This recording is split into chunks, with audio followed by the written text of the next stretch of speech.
We have reached part 7 of the victim statements. The victim's testimony. Before we get started, I would recommend get your Bible, say some prayers, and as you hear this as well, pray for all these victims. Pray for the UK. Pray that they can stomp out this evil, this wickedness. Pray for America, that we wake up and that we're able to protect our children, wives, daughters, sons. And we are guided to pray for our enemies. It's a tough pill to swallow, but we have to pray. We're called to pray for these perpetrators. And we have to forgive them. It's crazy, I know. It's crazy. But you don't have to forget. And they don't have to not be punished here on earth. If they don't repent, obviously, they'll have to face God for what they've done. But I had said a prayer, I guess a few days ago, something to the effect of praying that the perpetrators repent, they give their life to Christ, and they turn themselves in. And then they turn the others in who have perpetrated this with them. And I found some solace in that, some comfort in that, because by all means, just because we're praying for our enemies and praying that they repent doesn't mean they don't have to face the consequences of their actions. And in that, I also would suggest some of you may want to get a box of tissues, because it's going to make you cry. It's going to make you cry. It's going to make you angry. It's going to make you angry at the system. It's going to make you angry at some of the parents. It's going to make you angry at the whole institution of government structure in all of these cities across the UK that have failed all of these girls. And they're also, Rupert Lowe is also, he's equating to this, or it was either him or somebody else, and I'm kind of paraphrasing. Maybe it was a congressman here in America. I saw a post on X and I think I read it in one of the shows, equating this to, this is so bad that we all know the atrocities that were done to children in Nazi Germany. That this may supersede it. This may supersede the atrocities inflicted on children. It's unbelievable, unfathomable. The biggest scandal, catastrophe in Great Britain, UK's history, United Kingdom's history. It's unbelievable. But anyway, with that being said, we're just going straight through, not adding anything else. And here we go. Get you a box of tissues again and have your Bible ready for you.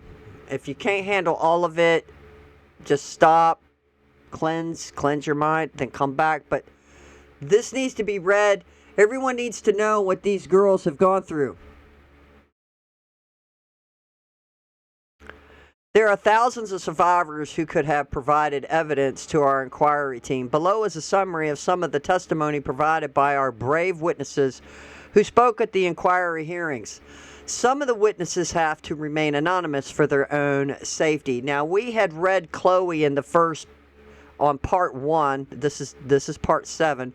But we're going to start with Chloe again, and we're going to continue.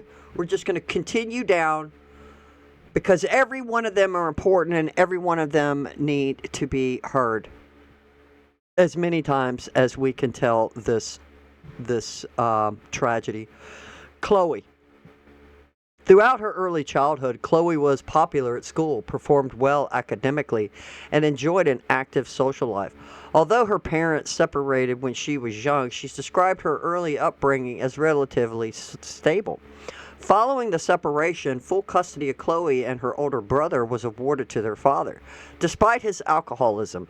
Her mother, on the other hand, was often absent from her life and became homeless following the separation. Chloe recalls generally a secure, supportive home environment under the care of her father. However, following his sudden death just before her 10th birthday, she moved in with her mother and her mother's new husband, a man she describes as a pedo, by whom she was abused. Chloe's mother caught her husband assaulting Chloe on many occasions, but did little to stop it. On one occasion, Chloe's mother caught her husband in the shower with Chloe, and instead of intervening, she closed the door and walked out. At this time, Chloe was 10 years old. The abuse soon escalated to rape. Chloe's stepfather supplied her with alcohol and cigarettes to keep her quiet, and she began smoking cannabis. Around the same time, Chloe started truanting and spending time in the local town center with her friend unsupervised. She described groups of Muslim men, primarily Pakistani, ages 20 to over 50, showing them attention, including wolf whistling and buying them alcohol. Many were taxi drivers who would take the girls into their cars and drive them around the town. At this stage, there was no abuse. Although the men's behavior was clearly inappropriate, Chloe and her friend, then in their final year of primary school, enjoyed being treated like adults. The grooming soon intensified. The provision of alcohol and takeaways was accompanied by emotional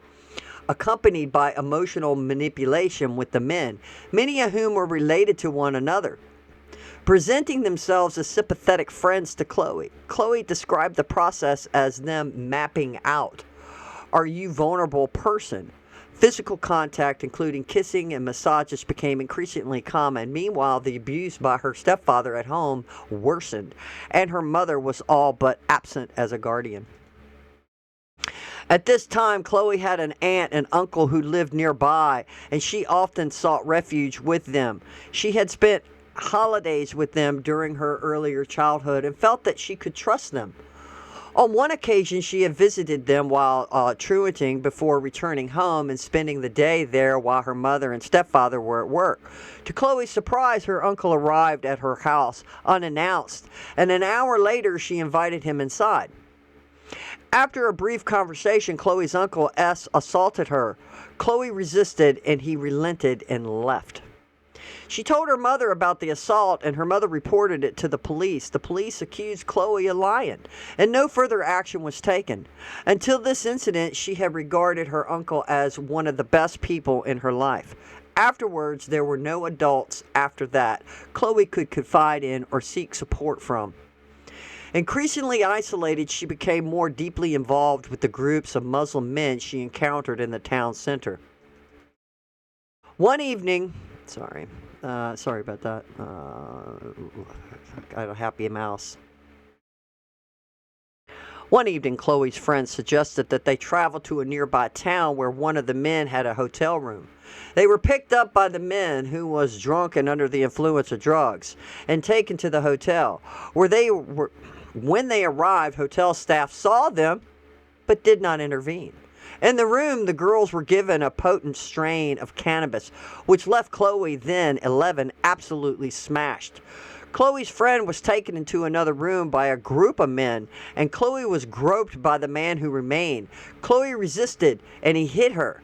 And the man did not attempt to assault her again, instead threw the girls, both of whom were still intoxicated, out of the hotel and refused to drive them back to their hometown. They were forced to walk. It was around midnight. Chloe did not want to go back to her home as she feared her mother would beat her for being out late, so stayed with her friend. In the early hours of the morning, Chloe was collected from her friend's house by the police after her mother reported her missing. Chloe lied to the police and her mother about where she had been. Chloe's mother grounded her for a month, meaning she was stuck at home with her predatory stepfather, a period she describes as torture. After a month had passed, Chloe arranged to see her friend, who boasted that she had a new boyfriend.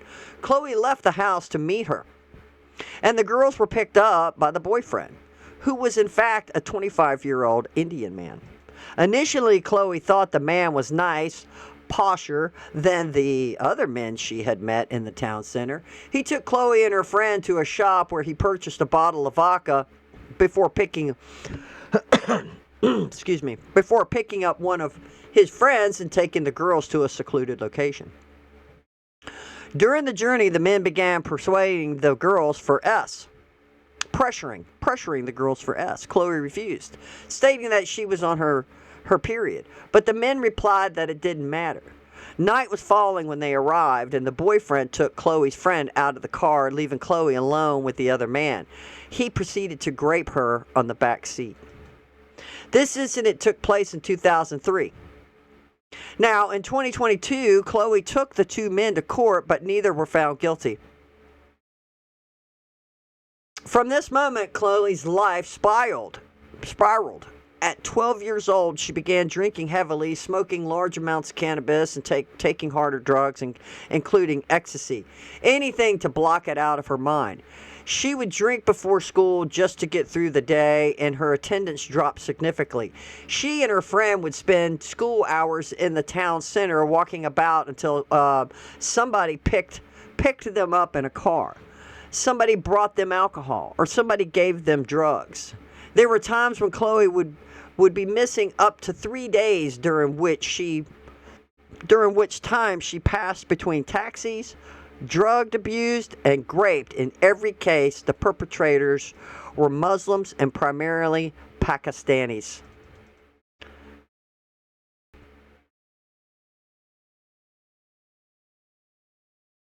On one occasion, Chloe was abducted by an abuser who was driving drunk and taken to a graveyard.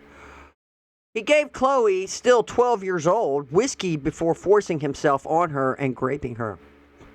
He withdrew before ejaculation and forced the empty whiskey bottle into Chloe's vagina, where it shattered. Chloe admitted herself into an A&E, but no questions were asked about how she had sustained such an injury. She was examined, the glass was removed, and she was discharged. Chloe was questioned due to her absence on a number of occasions. Each time she was asked where she had been, who she had been with, and what she had been doing. She replied that she had been having S with adult males in cars. Rather than opening an investigation and pursuing her abusers, the police dismissed Chloe as a prostitute. They asked her whether she was consenting to the S activity. I got a cough. To the S activity. And despite Chloe telling them that she did not know the definition of the word consent, they reported that she had been. The police found Chloe, as well as other missing children, in cars with the gang members on multiple occasions, but let the gang members go without so much as questioning them. On one occasion, Chloe was in the town center and was identified as a missing child by a police officer who questioned where she had been. Chloe told the police officer about the full extent of the abuse, and the response of the police officer was that nothing could be done, and Chloe was let go. In response to her truancy and deteriorating behavior, the school regularly placed Chloe in isolation and compelled her to attend additional after-school classes every day. This did little to improve her emotional state, and she continued to spend time with her friend and her friend's boyfriend. This went on for a number of years. The boyfriend would supply the girls with alcohol and drugs, as well as introducing them to his friends, and who were exclusively South Asian men, which is Pakistani people, by the way.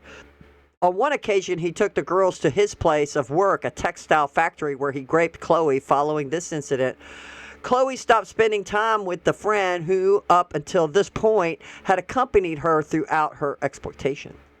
By this time, Chloe had become so accustomed to her lifestyle of spending time with the Muslim gangs that she continued to do so without her friend. On one occasion, following another late-night return home, her mother grounded her for 2 months. Fearing further abuse from her stepfather, Chloe walked to a nearby social services office while her mother was at work and reported him. Chloe was interviewed by the social workers about the abuse, after which her mother and stepfather were arrested and questioned. Both denied that the abuse was taking place and were released without charge. Chloe made further appeals to social services and eventually removed from the house and placed in foster care. She lived with a couple who cared for several other foster children, and though she found them snobby and judgmental, found some semblance of stability with them. But it did not last long. She was still living in the same town, so when she went into the town center, as she often did, both alone and with the foster carers, the Muslim gangs would recognize and target her. She remained at the same school, and because she now lived further away, the foster carers paid for taxis to take her there. She would ask the taxi drivers to drop her near the school, and rather than attending, would walk to one of the neighborhoods where the Muslim gangs spent their time. The gangs would take her into their taxis, ply her with drugs and alcohol, and abuse her. Around the age of 13, Chloe disclosed to social services that she was being abused by gangs of Muslim men. In response, the social services did not intervene, but rather talked to Chloe about contraception and health. One social worker started regularly talking to Chloe to a sexual health clinic, started taking her. If I can get it together, people, I apologize. One social worker started regularly taking Chloe to a sexual health clinic where she was diagnosed with chlamydia in her throat and vagina, gonorrhea, genital warts, and pelvic inflammatory disease. Neither the social workers nor the clinic staff questioned or reported this. The police were aware of Chloe's activities, but instead of targeting those responsible for her abuse, they routinely failed to question them, let alone pursue further action when Chloe was found in cars and houses with them. Chloe was soon moved to a different foster placement with a far more protective carer. On one occasion, a gang came to the foster home searching for Chloe, and the carer fought them in the street to protect her.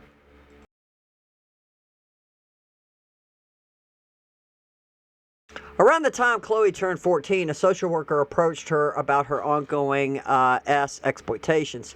This was one of the first times this has happened, and Chloe was relieved that her abuse was finally being addressed. However, rather than offering a solution, the social worker instead told Chloe that the producers of Emmerdale were looking for a young actress to play a victim of a child exploitation, and asked whether she would be interested in auditioning for the role given her experience. Following this exchange, Chloe, upset, angry, and in a state of disbelief, ran away from the foster home, and after being abducted by a Muslim gang, was missing for 6 months. Over this period, she was trafficked across the length and breadth of Britain. She was taken to house after house and raped, abused by guy after guy after guy after guy. The men who abused her paid money to the gang, which treated her as little more than a commodity. She's reported missing, and her photograph was shown on TV. Her abusers remarked on this: "You're that girl off the TV that's missing." But her whereabouts were never reported to the police. Chloe describes a cycle of grooming, rape, drug, and alcohol abuse. This went on until eventually she was located by police. When police found her, she was in a car with a Pakistani man. The man was let go without charge, and she was returned to her mother's house. Chloe's relationship with her mother had completely broken down by this point, so she continued to run away, and her psychological state deteriorated further. Following another period of grooming and exploitation by a Muslim gang, Chloe was taken into police custody and transported to a secure unit at a children's home. She describes this home as being like a prison. Every aspect of her life was controlled and surveilled, and she routinely subjected to body examinations, including full cavity searches. Chloe found the experience highly traumatic. She remained she remained there for 9 months, by which time she was almost 15. Social services determined that she was well enough to be released, and she was placed in foster care not far from where she had been living before. Chloe describes the carers, as a positive and encouraging presence in her life, and in spite her promiscuity, good Lord, I can't even talk, guys, I'm sorry. Promiscuity to the sites of her abuse and exploitation, Chloe found stability and security living with them. She enrolled in a full-time hairdressing and beauty course at nearby college, and for the next 2 years, Chloe described her life as fantastic. As Chloe approached her 18th birthday, social services notified her that the foster care would soon end. They identified a house for her, and after parting ways with her carer, she moved in and got a retail job to support herself. Despite having little experience taking care of herself, Chloe's life remained generally stable through this period. Eventually, Chloe reestablished contact with her friend whom she had abused with as a young child. She invited her over to her house, and when she arrived, she was accompanied by a group of Muslim men, all of whom remembered Chloe from past abuse.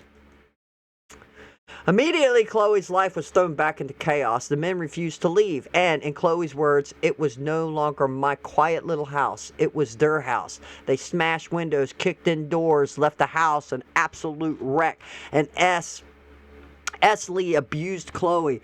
One of the men previously abused her, pinned her down, pulled her trousers down, and sat on her face, orally raping her on her own sofa as the rest of the gang watched. Chloe returned to drugs and alcohol to cope. Though she was still working in retail, her ability to work was rapidly declining. During one shift, one of her colleagues, someone she was friends with, jokingly pinched her on the bottom. Chloe, traumatized by the years of abuse, punched him in the face in the middle of the shop. She was brought before management and tried to argue her case, but was fired. Left with no income, Chloe spiraled further. The Muslim gang was still occupying her house, and with nowhere else to go and no ability to move them, she remained there with them. They routinely drugged, abused, and raped her, including soft drink cans, keys, and baseball bats. Before long, they started to pay her bills to consolidate their presence in her home. On a number of occasions, they brought young children into Chloe's house to abuse them. Chloe recalls a number of occasions when boys under the age of 18 from the Muslim community were pressured and bullied by the older friends and relatives into raping her. Chloe was forced to commit crimes, including insurance fraud and the holding of drugs. On one occasion, she contacted the police to report an assault that was taking place in her house, and when they arrived, Chloe was threatened with the arrest rather than the gang members, as the property was registered in her name. One evening, as an associate of the gang from a neighboring town arrived at the house, a notorious ex-trafficker, he soon began taking Chloe to bars and nightclubs in the surrounding area. There, he would spike her with heroin before handing her over to men who assaulted and raped her. Chloe became addicted to opiates and her health deteriorated rapidly. She became anorexic, weighing just 5 stone at the age of 18. The use of heroin was a method of control by the gang, as it left her with no ability to defend herself physically. Her daily existence became a relentless cycle of rape, exploitation, and violence. Eventually, a social worker visited Chloe and was shocked by both her appearance and the condition in which she was living. Concerned for her welfare, she took Chloe to an addiction clinic, where tests revealed an extremely high concentration of opiates in her system. Chloe was prescribed medication to manage her opiate dependency and generally weaned herself off the drugs. Around this time, Chloe reconnected with a childhood friend, and their friendship soon developed into a romantic friendship. Her boyfriend became aware of the ongoing abuse and, with the help of his father, paid off Chloe's remaining rent and moved her out of her squalid house. Chloe moved in with him, after which she got another job in retail. For a short period, Chloe's life was relatively stable, but due to her unresolved trauma, she soon returned to drinking heavily, smoking cannabis, and gambling. Her workplace was closed to her first foster home, and before long she came back into contact with members of the gang that had abused her at that time. The cycle of grooming, exploitation, and abuse soon resumed. Her relationship with her boyfriend broke down, and out of desperation she reestablished contact with her mother, who had left her predatory husband and soon moved back in with her. One night, Chloe was out with members of the gang and drinking heavily. Upon her return to her mother's home, her mother reported her to the police. The police arrested Chloe while she was changing into her pajamas, and she was taken to the police station drunk and half naked. She was kept in a cell until 2 a.m. the following morning, at which point she was released. They did not provide her with any clothes or transportation back to her mother's house. She tried to contact her ex-boyfriend, but he did not respond. Chloe, then 19, was left stranded. She wandered around the neighborhood for several hours before encountering a gang member who had previously abused her. Cold and desperate, she got into his car, and for the following weeks, she was trafficked across the country. Eventually, Chloe identified a new house to move into. Desperate their dysfunctional relationship, her mother agreed to sign the rental agreement as Chloe's grantor as Chloe. Then, without income, knew she would not be able to afford the rent. After she moved in, she became aware of the fact that she was the only white British person in her neighborhood. Every other resident was Pakistani. As a result, the gangs discovered where she was living and once again treated her house as if it was their own. The cycle of abuse continued, and Chloe's emotional state deteriorated significantly. Chloe was taken to a hospital after her off-yourself attempt, and while there, she discovered that she was pregnant. The father of the child, a Pakistani Muslim illegal immigrant, moved into Chloe's home. Chloe was subsequently coerced into converting to Islam and forced into marriage, both to legitimize the pregnancy in the eyes of her abuser and to assist him in securing a visa. Chloe's behavior became tightly controlled. She was forced to wear a hijab. She was prohibited from looking out the windows of her home, and if she misbehaved in the eyes of her husband, he would beat her black and blue. Sometimes that happened every day. Chloe's child was born with multiple health problems, including a defective kidney due to the deterioration of condition of Chloe's womb as a result of abuse. Nevertheless, becoming a mother gave Chloe renewed determination to get her life back on track. She reported the father of her child to the police after he assaulted the child, and he was removed from the property. She stopped taking drugs, she was focused, and for the first time, the gangs left her alone. One evening, she went out with a friend who lived across the road. Chloe, now a mother, did not drink heavily, but her friend became heavily intoxicated. A group of Asian men started speaking to them and offered to take Chloe and her friend home. Chloe was suspicious of them, but for the sake of her friend, agreed instead of taking them home. However, they were taken to a hotel. Chloe, who was not drunk, protested and encouraged her friend, who was paralytic, to leave with her. Chloe warned her friend about what she suspected was going to happen, but her friend refused to leave. Chloe, thinking of her daughter and seeking to protect herself, reluctantly left without her. The following day, Chloe's friend told Chloe that she had been raped by the men.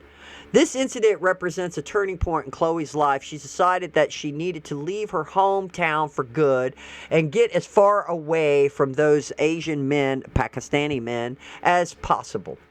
By chance, she reconnected on Facebook with a man she had known in her early childhood, an old colleague of her mother, who she describes as one of the only adult men in her life who never harmed me or treated me badly. She told him about everything she had been through and desired to leave. She lived in Scotland. He lived in Scotland, and she was invited to visit him for the weekend, which she did. After returning home, she thought the support of Women's Aid, who managed to secure her a property in Scotland. With nothing but her daughter and a small bag, she left her hometown, leaving a lifetime of abuse and exploitation behind, and moved to Scotland, where she resides to this day. Chloe personally knows at least 20 other girls from her area who were predated on by Muslim gangs who abused her. The pattern was always the same: grooming, drugging, trafficking, abuse, and rape. Furthermore, Chloe describes being taken into mosques where imams would describe non-Muslims as infidels and preach that white women who dressed inappropriately were free game. Chloe believes that the local police, social services, NHS, and governments were all fully aware of what was happening, including the racialized nature of the crimes. But they did not intervene for two reasons: because they did not want to be bothered with the paperwork, and because they did not want to be seen as racist. Chloe blames these bodies and their major push for diversity for her abuse. Chloe says that if I can save just one more child, girl or boy, from going through any of this, then I've done my job. Inquiry panelists asked her a question. Do you know how many men abused you over that period if you had to guess? Chloe says hundreds, hundreds, and hundreds, and hundreds.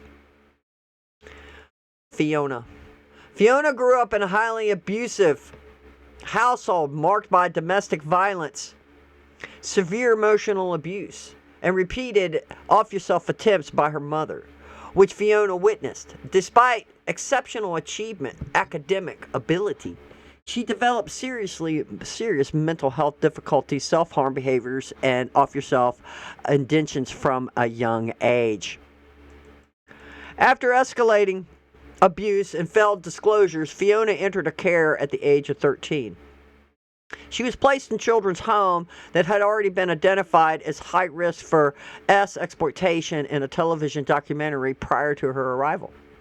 Inadequate supervision meant she went missing repeatedly. At age 13, she was groomed by adult Pakistani men whom she estimates were ages between 24 and 45. The grooming began with affection, and alcohol, quickly progressing into rape, drug dependency, threats, and trafficking. Care staff negligence was extreme. Abusers would sit in cars outside waiting for the girls, openly converse with staff, and even phone the home to inquire about them. One care worker told Fiona's mother that her boss had described recording the men's car registration plates as above her pay grade, warning that she would lose her job if she did so. Fiona believes the staff were aware of what was happening but felt powerless to stop it rather than being actively complicit. Nevertheless, the children's home received £5 per week to care for her and failed miserably. Fiona suspects the management avoided proper investigation for fear of being labeled a racist. Only the police took any formal action, issuing harboring notices to the men, official warnings stating that they had no permission to associate with them, contact, or house a vulnerable child. However, no further action followed. When Fiona's mother called the police to report her daughter missing and mention a history of abuse by Pakistani men, the call holder told her, "You can't describe them as Pakistani men because that's racist. She should just be glad your child is being taught a different culture."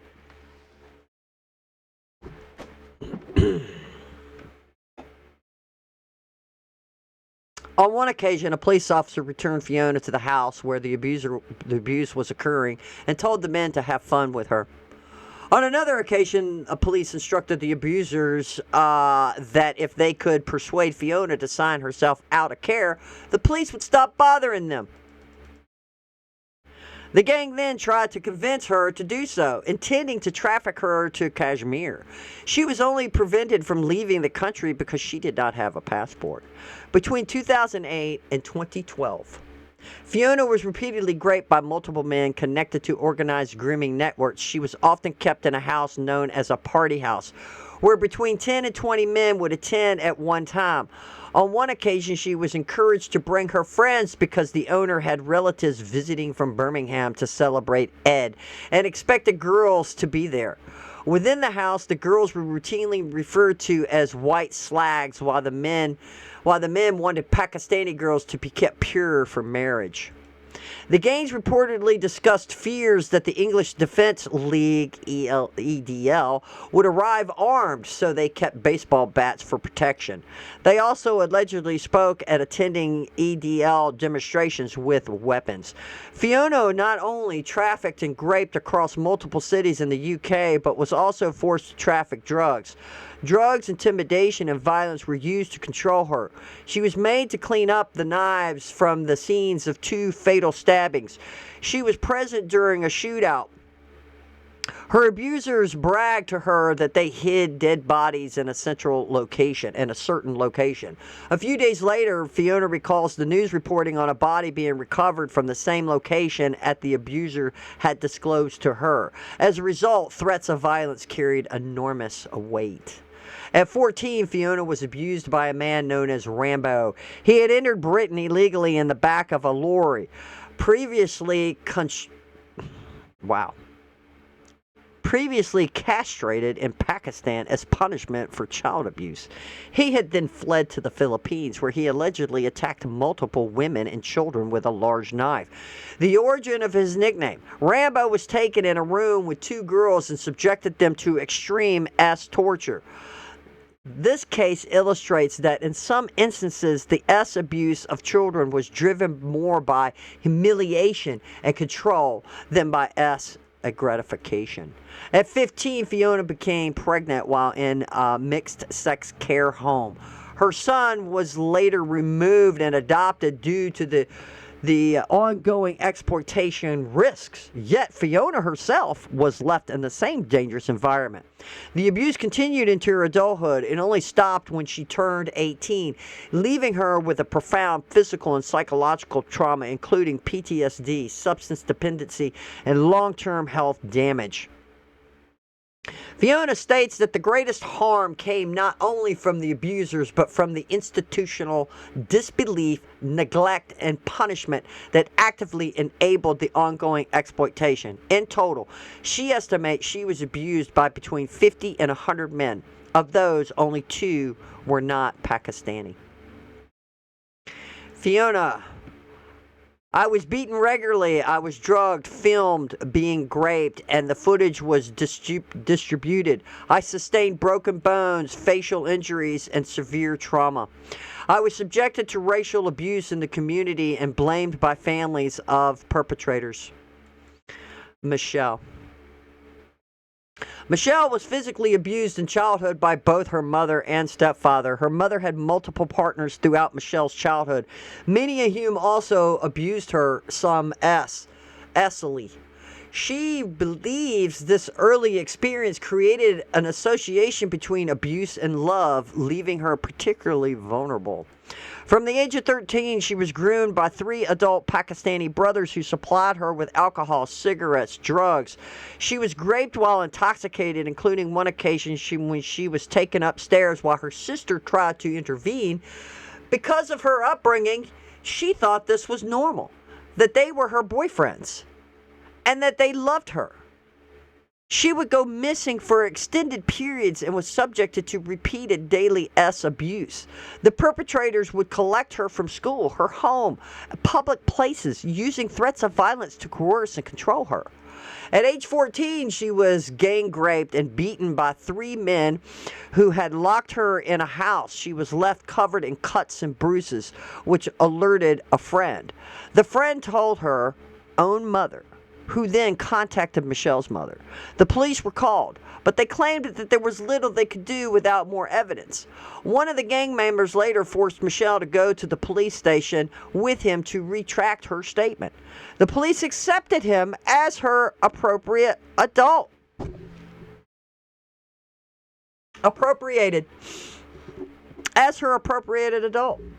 A role normally reserved for a parent, close family member, social worker, or trained professional. The investigation was subsequently dropped. One of Michelle's friends who lived in a care home would be collected directly outside by the same gang. Care staff would call the police, but officers reportedly referred to the girls as prostitutes, despite them being children. Both social services and the police, Michelle says, failed to understand the situation and believed the girls were engaging in the activity by choice. As a result, little was done to intervene. When she was abducted and went missing, no one came looking for her. A social worker once told her that at age 14, she would be allowed to live with her 30-year-old boyfriend as long as they did not share a room. Michelle was raped in a bin shed, threatened with a knife, forced into S with multiple men waiting in cars. She was drugged, beaten, burned with cigarettes, locked in rooms, and passed between men. As an amusement arcade was used as a front for the drug dealing and the S exploitation of children. She became pregnant 4 times as a child and as a result of rape, leading to miscarriages, 1 abortion, and 1 surviving child. Of her abusers, she states 98% of them were Pakistani Muslims. If not, they were Iraqi, Muslim, or Kurdish. Michelle believes these gangs have remained untouchable because authorities feared being labeled racist. She describes an extensive network of abusers operating across the entire country, calling it industrial in scale. It functions as a large central network with smaller connected groups in specific locations. Michelle claims she was raped by between 600 and 700 different men over the course of 3 years. She now lives with severe PTSD and lifelong trauma, describing both her children and her future as destroyed. The inquiry panelists asked her a question. What would you say the main issue was? Michelle's response: I don't think that they cared much about us. They didn't want to open that can of worms because it's a religious thing. I'd probably say 98% of them were Pakistani Muslims. If not, they were Iraqi or Kurdish. Whitney grew up in a vulnerable household. Her mother suffered from severe mental health issues and her father was absent from her life. She was first groomed and sexually abused at the age of 15 by 2 adult Pakistani brothers. One of the brothers, Whitney recalls, acted as a boyfriend figure. Both brothers would regularly take her to a flat in Birmingham, supply her with alcohol. In her words, she would have S with them.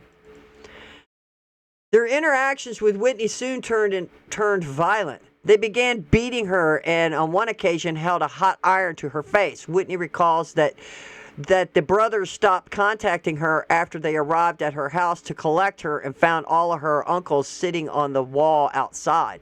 After that incident, they never came back. She cannot remember exactly how or why her uncles were there, but she believes her mother had asked them to intervene. Many years later, Whitney's daughter began self-harming at the age of 11 and even attempted offering herself. Her phone contained sexually explicit messages.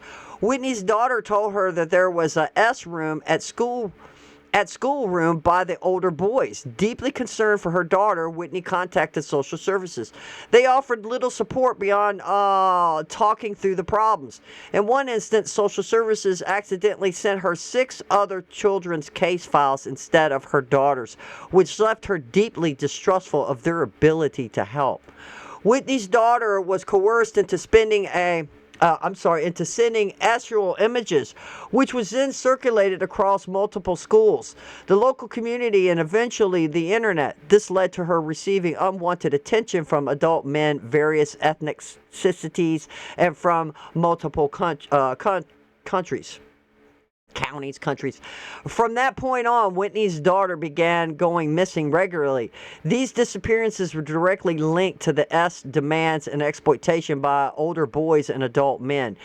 She was threatened with violence if she contacted the police and sometimes returned home with items of clothing missing. Whitney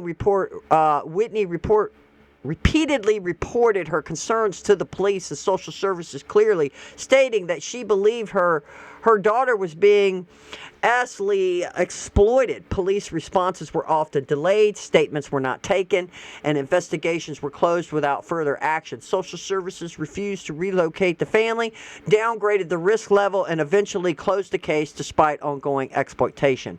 Whitney herself was blamed, and her own past was used to undermine her credibility as a parent. Her family received repeated threats, including warnings that their house would be burned down. Faces would be slashed and machetes would be used. Later, Whitney discovered that her daughter had been placed on a national referral, what is that? National Referral Mechanism, NRM, as trafficking victim. What? Without her being informed. The NRM and the UK's official framework for identifying and referring and supporting victims of human trafficking and modern slavery, and serves as a recognition by a designated professional that an individual is a potential victim of human trafficking or modern slavery. Whitney. My daughter told me after a while that there was a S room in the school. Wow. I told the school about it, but they completely shut it down and said she was lying. Sally. Sally is the mother of a daughter who was found guilty of 9 counts of perverting the courses of justice for lying about being groomed by Pakistani men. What?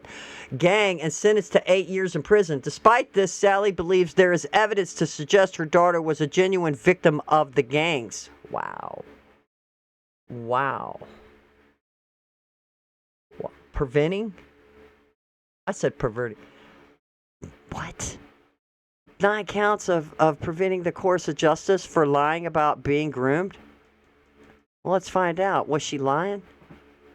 I said, Sally described a previously stable working family life until housing instability and her family stress coincided with changes in her daughter's behavior.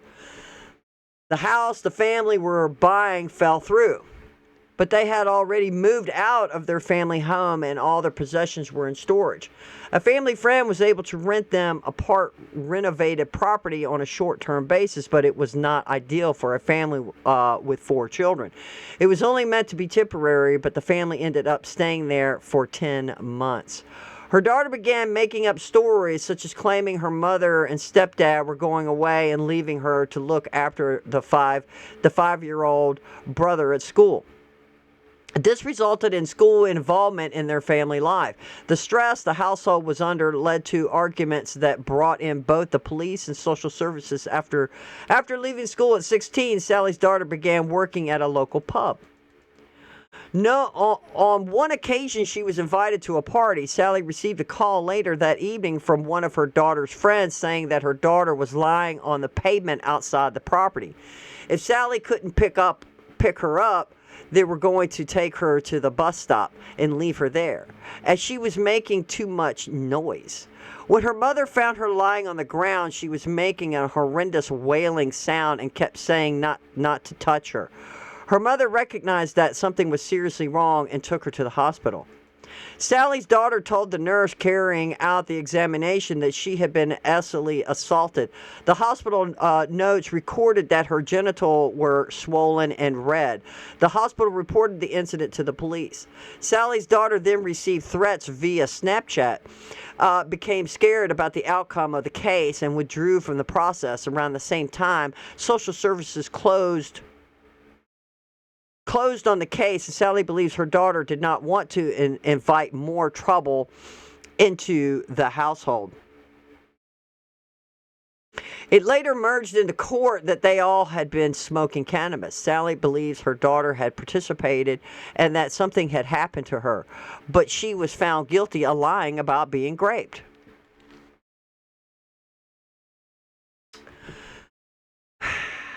Sally's daughter then began working as a kitchen assistant at a care home and a glass collector at a nightclub in addition to her pub job.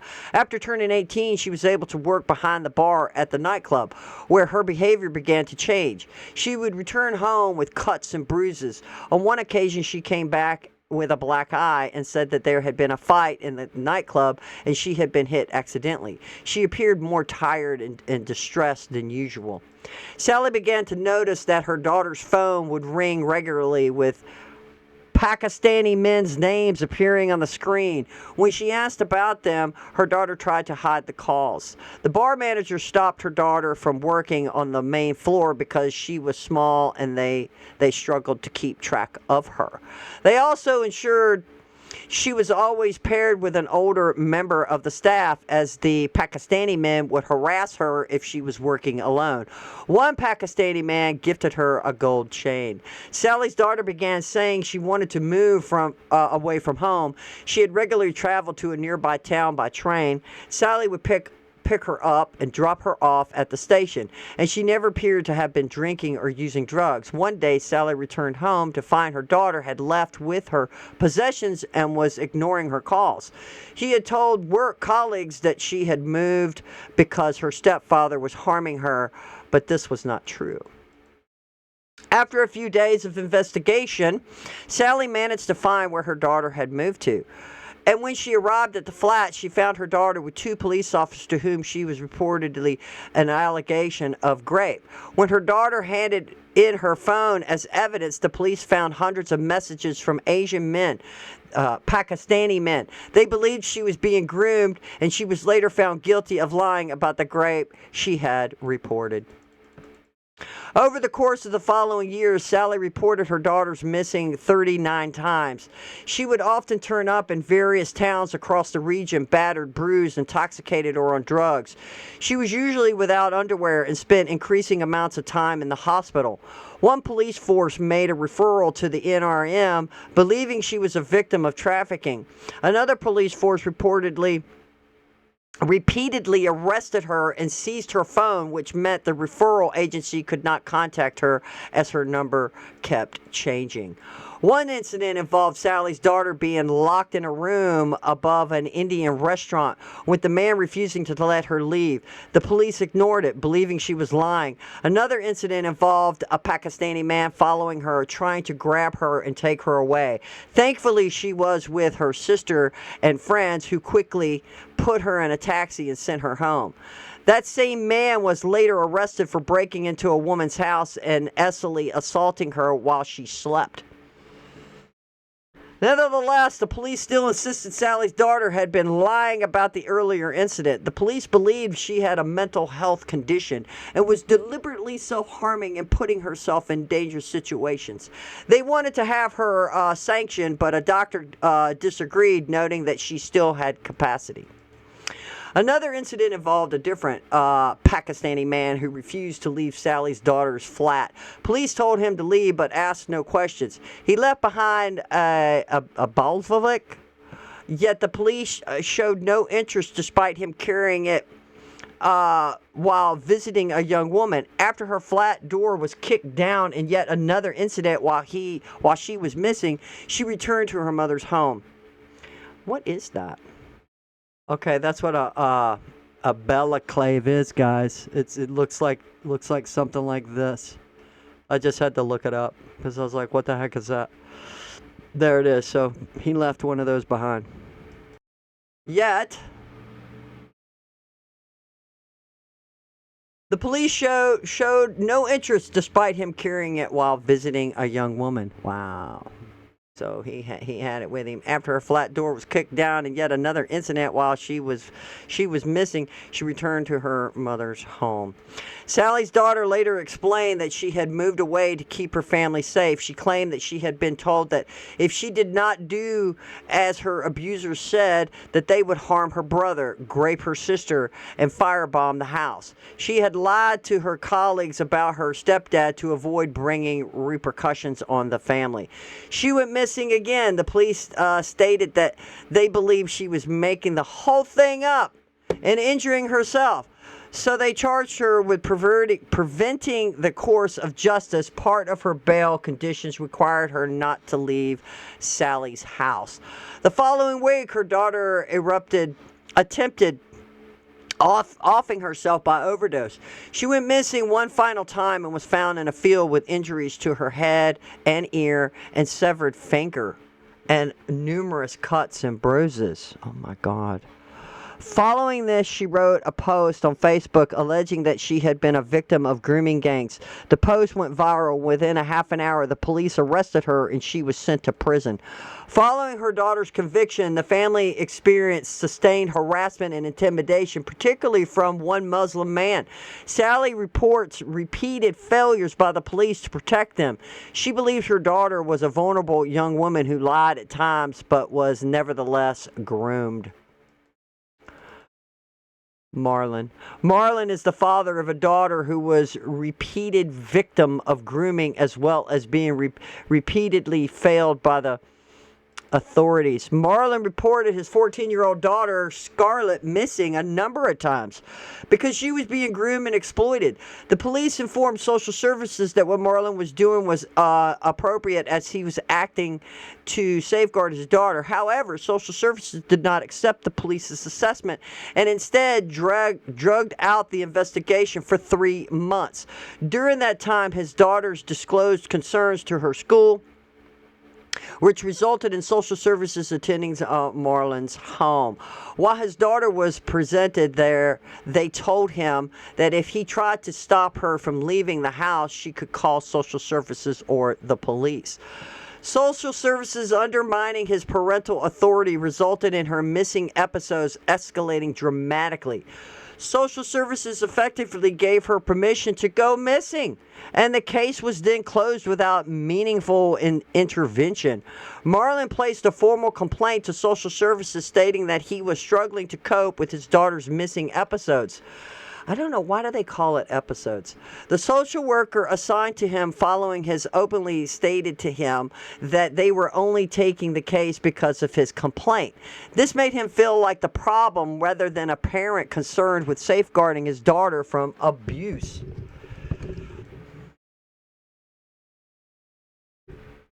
On one occasion, Marlon stood in front of the door to prevent his daughter from leaving late at night, resulting in her repeatedly kicking him and breaking 3 of his fingers.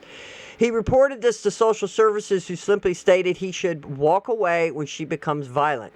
Even after showing them the bruises on his back that he received as he walked away, that they did not change the advice they gave. Marlon remains convinced that if his child were male or if it were female, the response would have been different. Marlon would often spend his evenings driving in search of his daughter until 3 or 4 a.m. while having work the following day, which his employer was not supportive of. He often reported her missing to police, who would sometimes turn up to his home, and many hours later, on one occasion, he saw footage of the police saying not to bother even waking him. This made him feel more like a problem rather than it being the safeguarding emergency that it was. Oh man, sorry. Scarlett was unlawfully excluded from school due to grooming-related behavior and assigned a new school where the grooming gang operated. A multiple agency risk management meeting was eventually convened with Children's Services and the police's missing from home team. While the meeting was ongoing, one of the police officers in attendance told Marlon to stop reporting his daughter missing. Marlon challenged this, which resulted in the police officer shouting at him in front of all in attendance. The officer has been since dismissed. The social worker and manager present did not intervene, but privately acknowledged he was right to continue to report his daughter missing. They refused to launch a formal complaint against the officer. Shortly after this, his daughter went missing for several days and was eventually found at Marlon's mother's house, unkept, distressed, and stating that she had been raped. Care staff returned her to the location of the grape, thereby destroying forensic opportunities, and failed to report it to police until days later. Marlon had to make his own referral to the Grape Crisis Center, but which time forensic evidence was lost. The perpetrator was arrested but bailed with the condition not to contact Marlon's daughter. Immediately upon leaving the station, he called her and threatened her life. He was an adult a drug dealer, and his association soon began attending Marlon's home. Uh-oh. His daughter was terrified of them. An older woman began to groom and manipulate Marlon's daughter under the guise of friendship. After another missing episode, Marlon was able to trace his daughter to a specific property. Despite repeated calls and reports of men entering the property, both police and social services failed to remove her or issue an abduction warning notice. His daughter was later found to be the victim of a criminal exploitation, including drug supply, prostitution, and being forced to dig up a firearm. These acts were directed by the older woman, amongst others. At this point, the impact on Marlon was catastrophic and was physically exhausted. Anxious, depressed, and lived in constant fear, he was attacked by masked individuals in his home, with the police response delayed and dismissive. Marlon's daughter was eventually taken into secure care, where she was subjected to further abuse, including sexual abuse by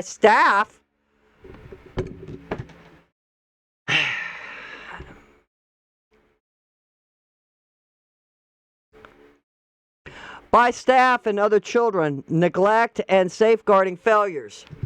Marlon made multiple complaints. At a court hearing, social services attempted to place his daughter on a child protective plan for emotional abuse and neglect by Marlon himself. However, the judge intervened and ordered this to be amended to be recorded as beyond parental control.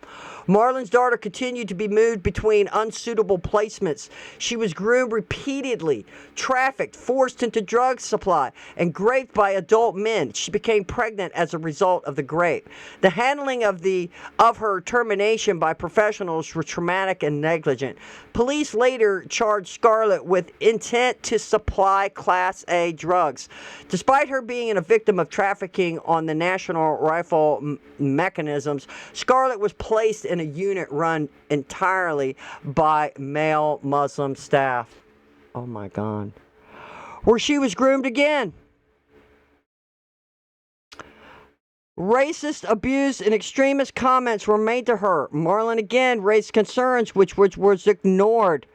Despite her repeated attempts to help his daughter, he has experienced many instances of violence from her as a result of human trauma and grooming. He has experienced many assaults, received black eyes, and had to sleep barricaded in his room. He repeatedly requested domestic abuse support but was refused because he was a male parent. He has been forced to complete parenting courses and blamed for his daughter's abuse. The whole experience has harmed Marlon financially, emotionally, and psychologically. He states it has destroyed his life. He is no longer the person he used to be. Marlon's case highlights that parents can also be victims of both grooming networks as well as widespread institutional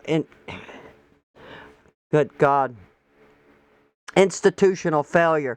If you would like to hear Marlon's story in greater detail, here's his recently published book about his experience titled In Plain Sight in 2026. So guys, if you need to get that book, look up that book, In Plain Sight in 2026. It's probably going to go into way more detail than as detailed as what we just read. Marlon. Scarlett went missing again for several days. When she was eventually found, she was unkept, distressed, and disclosed that she had been raped. Shockingly, edged of care staff returned her to the location where she had been raped and failed to report the offense to police, our duty as social workers until this day. Wow.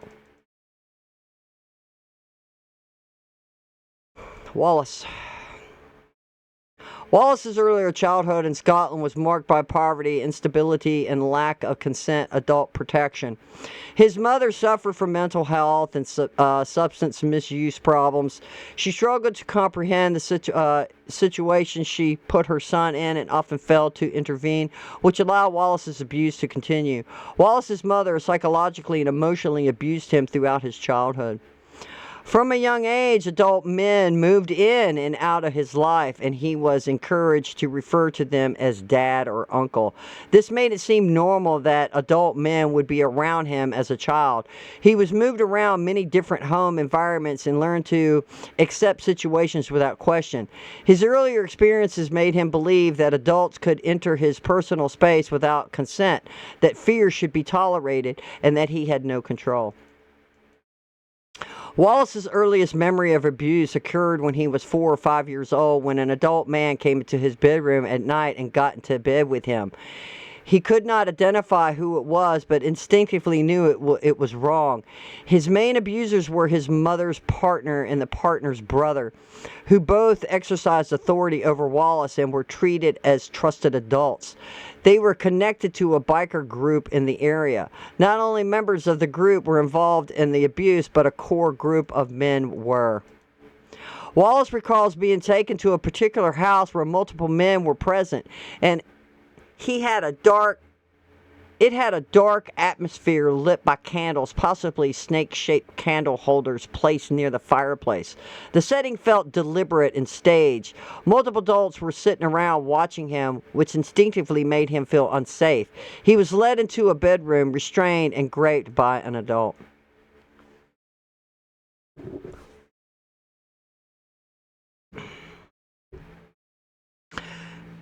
His mother's partner, brother, spoke to him as if what he had just happened was normal, despite the considerable pain and emotional distress he felt. Wallace asked if he had received a toy for what had happened. He did receive one, but it was cheap and insignificant. Even then, he realized that there was no real compensation for what had just happened to him. The same pattern of abuse occurred on multiple occasions. Wallace recalls seeing other boys and girls present who were usually restrained and drugged. He also recalls being drugged himself and losing consciousness. He would often wake alone or with other abused children, disoriented and distressed. This has caused long-term psychological damage. At one point, the police raided the property. They took Wallace outside and showed him adults one by one, asking if he recognized them, and he had been coached to say these men were his uncles, and that is what he said. He associated authority figures with fear and wanted to avoid saying what he believed might be the wrong thing. As a result, the police intervention did not protect him. No safeguarding followed, and he returned the abusive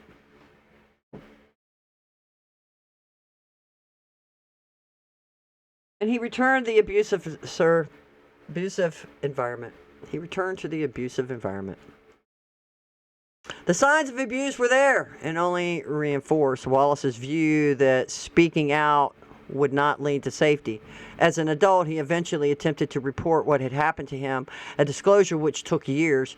He expected it to be treated as a victim of serious childhood sexual abuse, but instead his disclosure was treated as a mental health issue.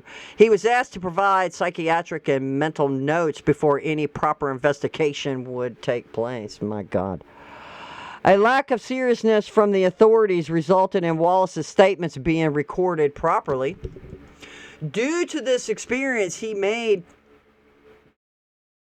complaints to the police, to professional bodies, including the General Medical Council, and to other oversight organizations. Each process was slow, fragmented, and obstructed, and continued for years without resolution. During this time, he was forced to relive his experience repeatedly while being met with skepticism.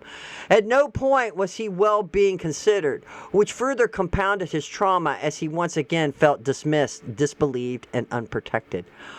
Owing to Wallace's abuse, he has experienced long-term psychological harm. This harm has affected his education, his relationship, sense of self-worth, and his ability to feel safe. He wishes for his abusers and the authorities who failed to act to be held to account, and for his story to help protect other children from similar harm. Sebastian. Sebastian was raised in Scotland in a stable household. Sebastian's mother held down a professional job, owned her own home and car, and the family regularly went on holidays together. Despite this relatively secure background, which was not typical of abuse victims, Sebastian was raped and abused from the age of 6 by family members without Sebastian's mother's knowledge. These family members instilled in Sebastian the belief that to be safe, you had to give them what they wanted. This led to Sebastian to develop a transsectional view of interpersonal relationships. A transsectional view. At age 11, Sebastian was introduced by these abusive family members to a local calf owner. The owner gave Sebastian free food, lifts in his car, and free cinema tickets to build trust and a sense of obligation. From there, they began prostituting Sebastian out to a number of people. These included seemingly respectable professionals such as estate agents, solicitors, care supporter workers for children, and even police officers. Even at boarding school, Sebastian was raped, assaulted, groomed by staff and connected adults.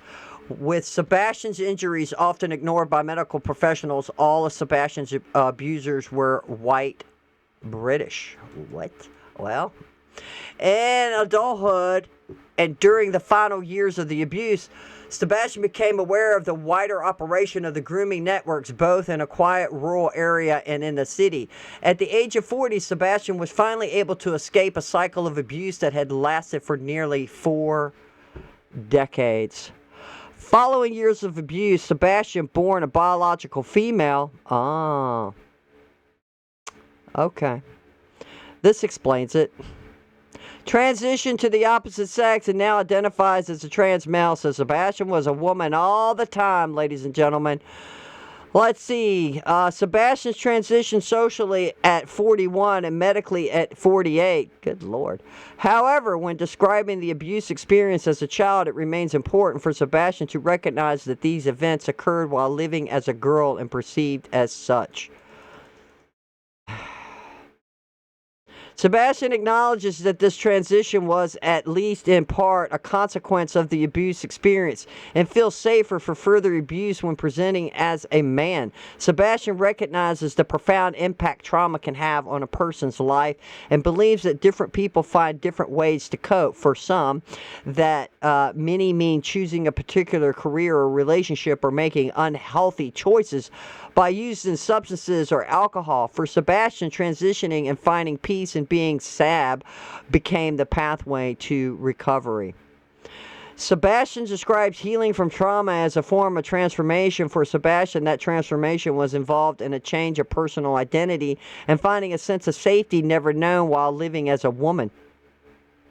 Sebastian understands that others may not fully understand the paths people take to cope with trauma, but hopes that at the very least they will try to understand. Sebastian now advocates for other survivors with the aim of protecting vulnerable people and helping to develop local measures to prevent child abuse.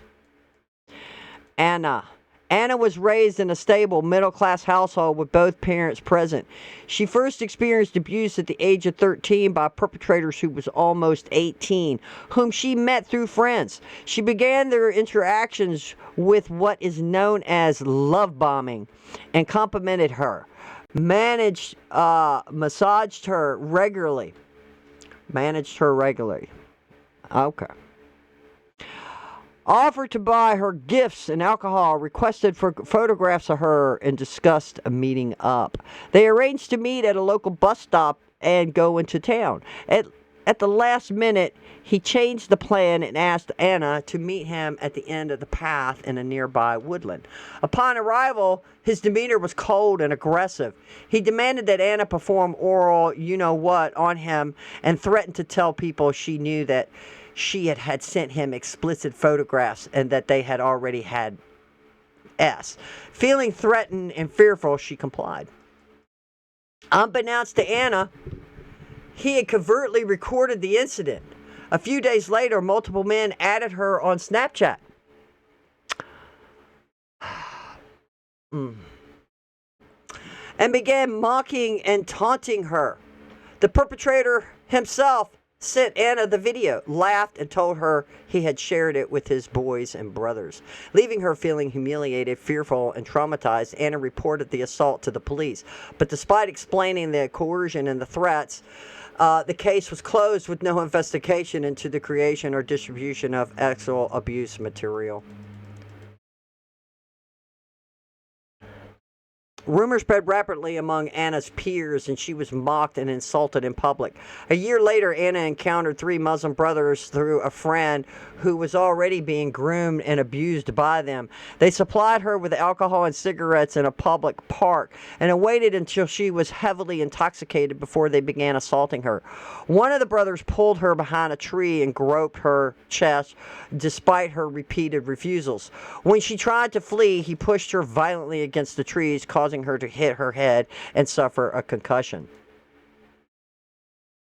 The grooming continued through threats to her family, intimidation, verbal abuse, and cycles of affection, gifts, and coercion. Anna did not feel safe reporting the abuse to the police. On another occasion, she was again supplied with alcohol. One of the brothers grabbed her body violently, dug his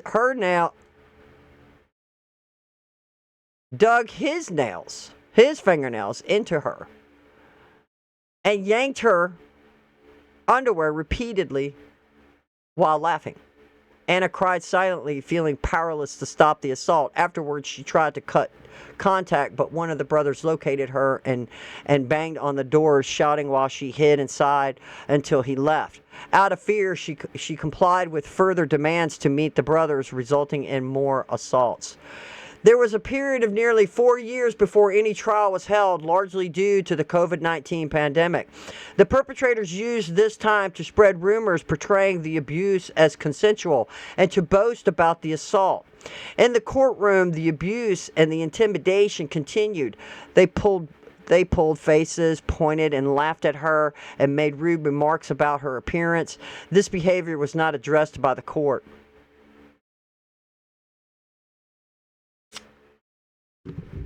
One of the brothers was convicted of sexual assault, and as he was taken into custody, shouted Allah Akbar. He shouted it.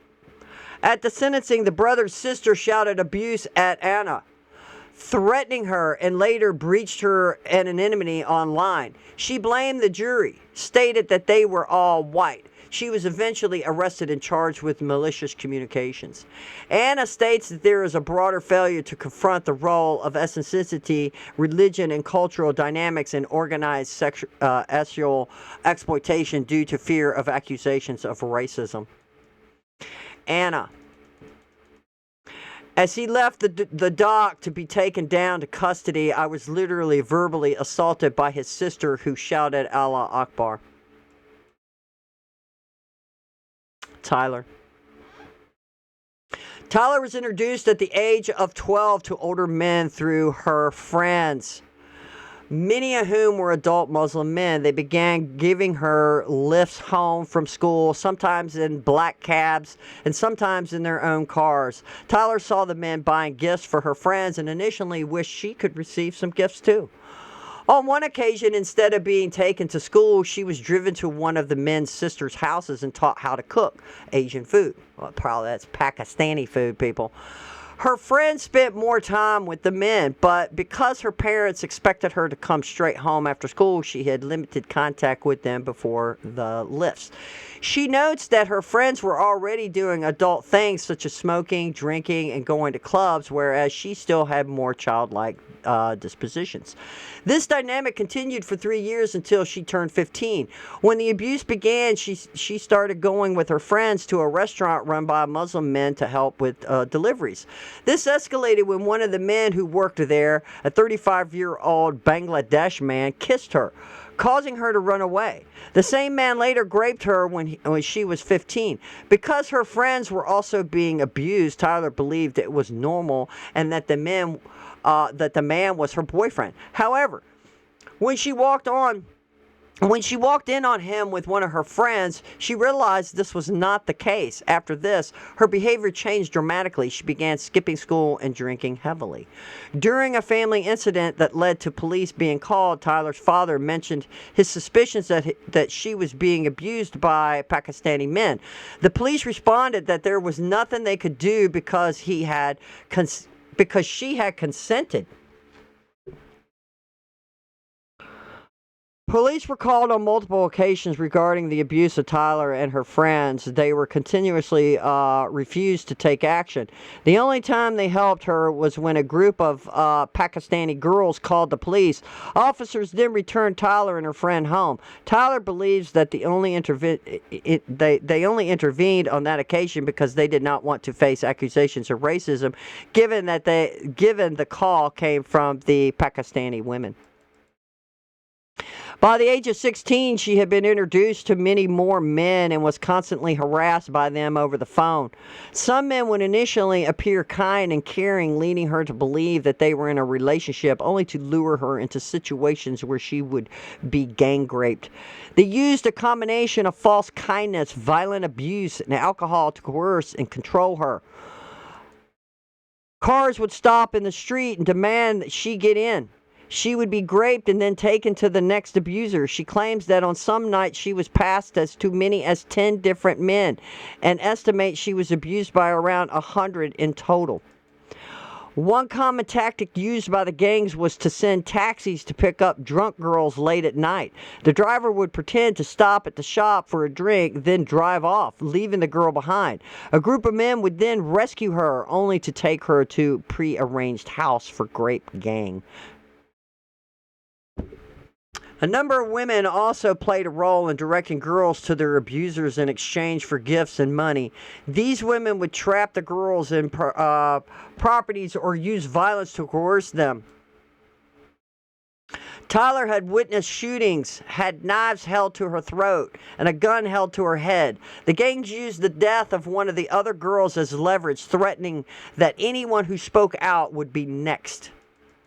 Realizing she had to escape the abuse, Tyler made a detailed 20-page statement to police.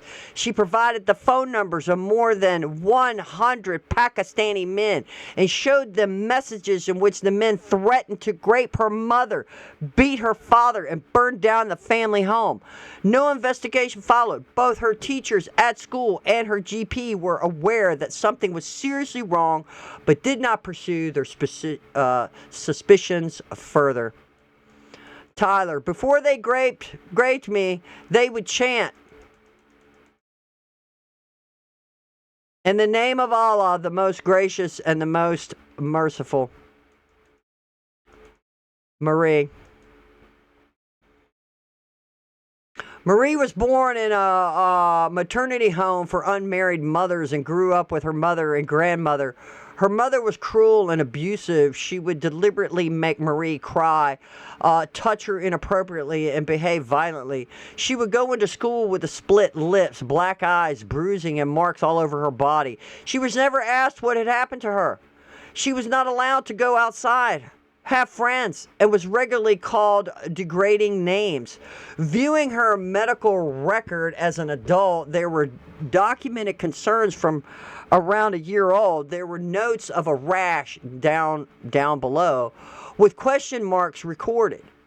There were further entries where it was described as possible napping rash, again with question marks.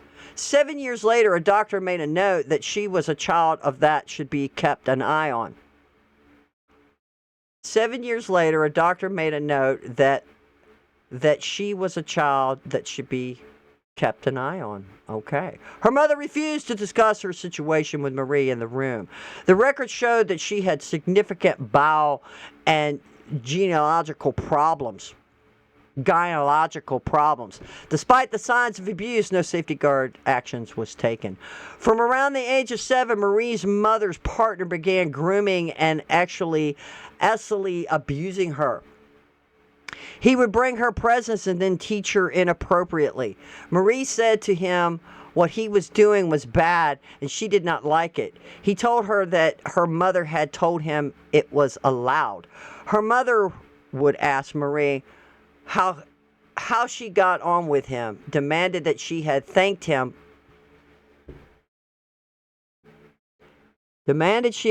properly, and would threaten to get angry if not. She was complicit, and the abuse continued for many years. Her mother would deliberately shame her when, this poor girl. When Marie began to menstruate, she thought she was dying, but her mother told her periods were what dirty girls had. She deliberately gave her sanitary pads that would leak so she could shame and punish her. If she had a spot on her face, she would put a large blob of Jamaling on her face and tell her not to remove it. Otherwise, people would not know she was dirty. What? It's some kind of antiseptic cream, y'all. Jamolin. I just looked it up. It's some kind of antiseptic cream. On her face, and told her not to remove it, otherwise people would not know she was dirty. When she was unwell, her mother would get her partner to vapor rub on her chest. Her mother would soak her underwater in bleach and make her wear it. Her mother would soak her underwear in bleach and make her wear it, which still causes Marie discomfort to this day. In one instance, her mother and her partner forced a bottle inside her, which was painful. Her mother would attach clothes pegs on her clitoris to see how long Marie could last. Mary's mother also groomed her for others, and she had to share a bed with her.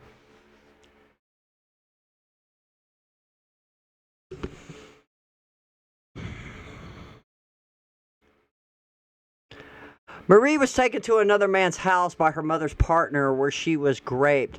He began to traffic her to other perpetrators he knew through his work that operated like an organized group, a gang. She became pregnant as a product of her abuse. On 2 occasions, her mother took her to a woman's house. There, the woman used a knitting needle to perform the abortion. The woman's husband also raped her. Good God Almighty.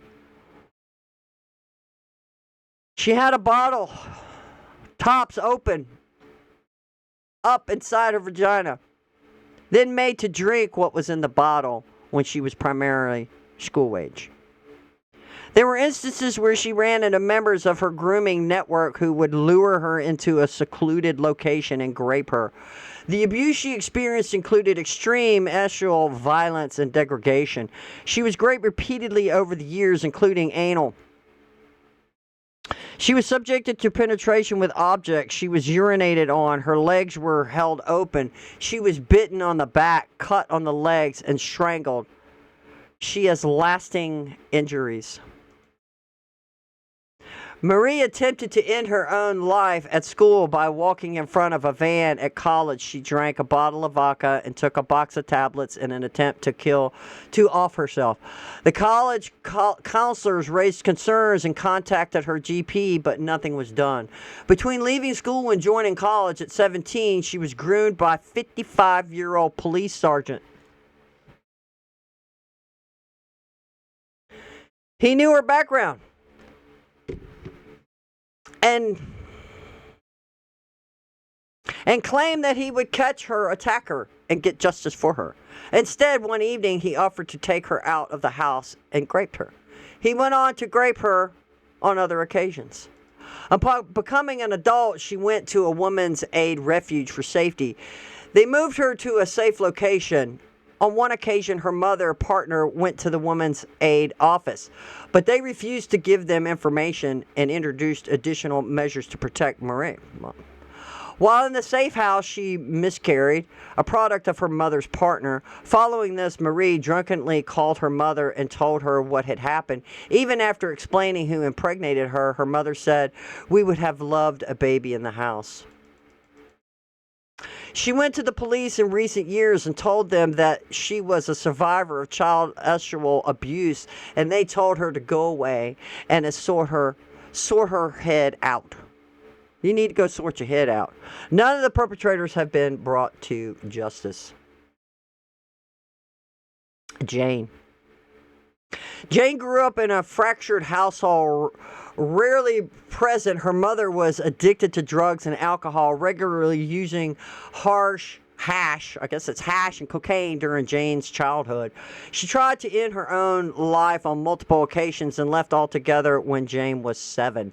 Jane's father had significant mental health issues. Though until the age of 5, she described a generally positive relationship with him. However, after meeting a new partner following the departure of Jane's mother, he became colder, more distant, increasingly abusive. He used his hands, a slipper, or a cane to hit Jane. Jane's mother re-entered her life with a new boyfriend when Jane was 13. The boyfriend was abusive towards Jane's mother and on one occasion raped her in front of Jane. It was around this time that Jane's mother, drug dealer, began grooming her via Facebook. He had become aware of the fact that Jane was self-harming and presented himself as a sympathetic and supportive friend. Jane, vulnerable at the time, exchanged messages with him for several months. Eventually, the drug dealer began asking Jane whether she had ever smoked cigarettes, taken drugs, or had sex. During one half term, he asked to meet with her. She agreed, and he came to Jane's father's house while Jane's father was at work. Armed with a kiosh, what is that, a kosh? Armed with a kosh, he took her up to her bedroom and told her to strip naked. He said, "You may be 13, but you've got the body of a woman," and raped her before promptly leaving.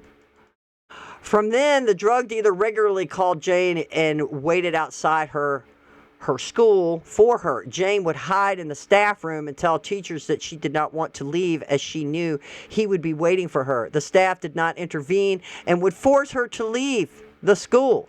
The drug dealer regularly took Jane to his girlfriend's house where he would give Jane Valium and cannabis and would also show her the drugs he took, including heroin, methadone, crack cocaine. The drug dealer actually abused Jane every day, apart from the weekends, for several months.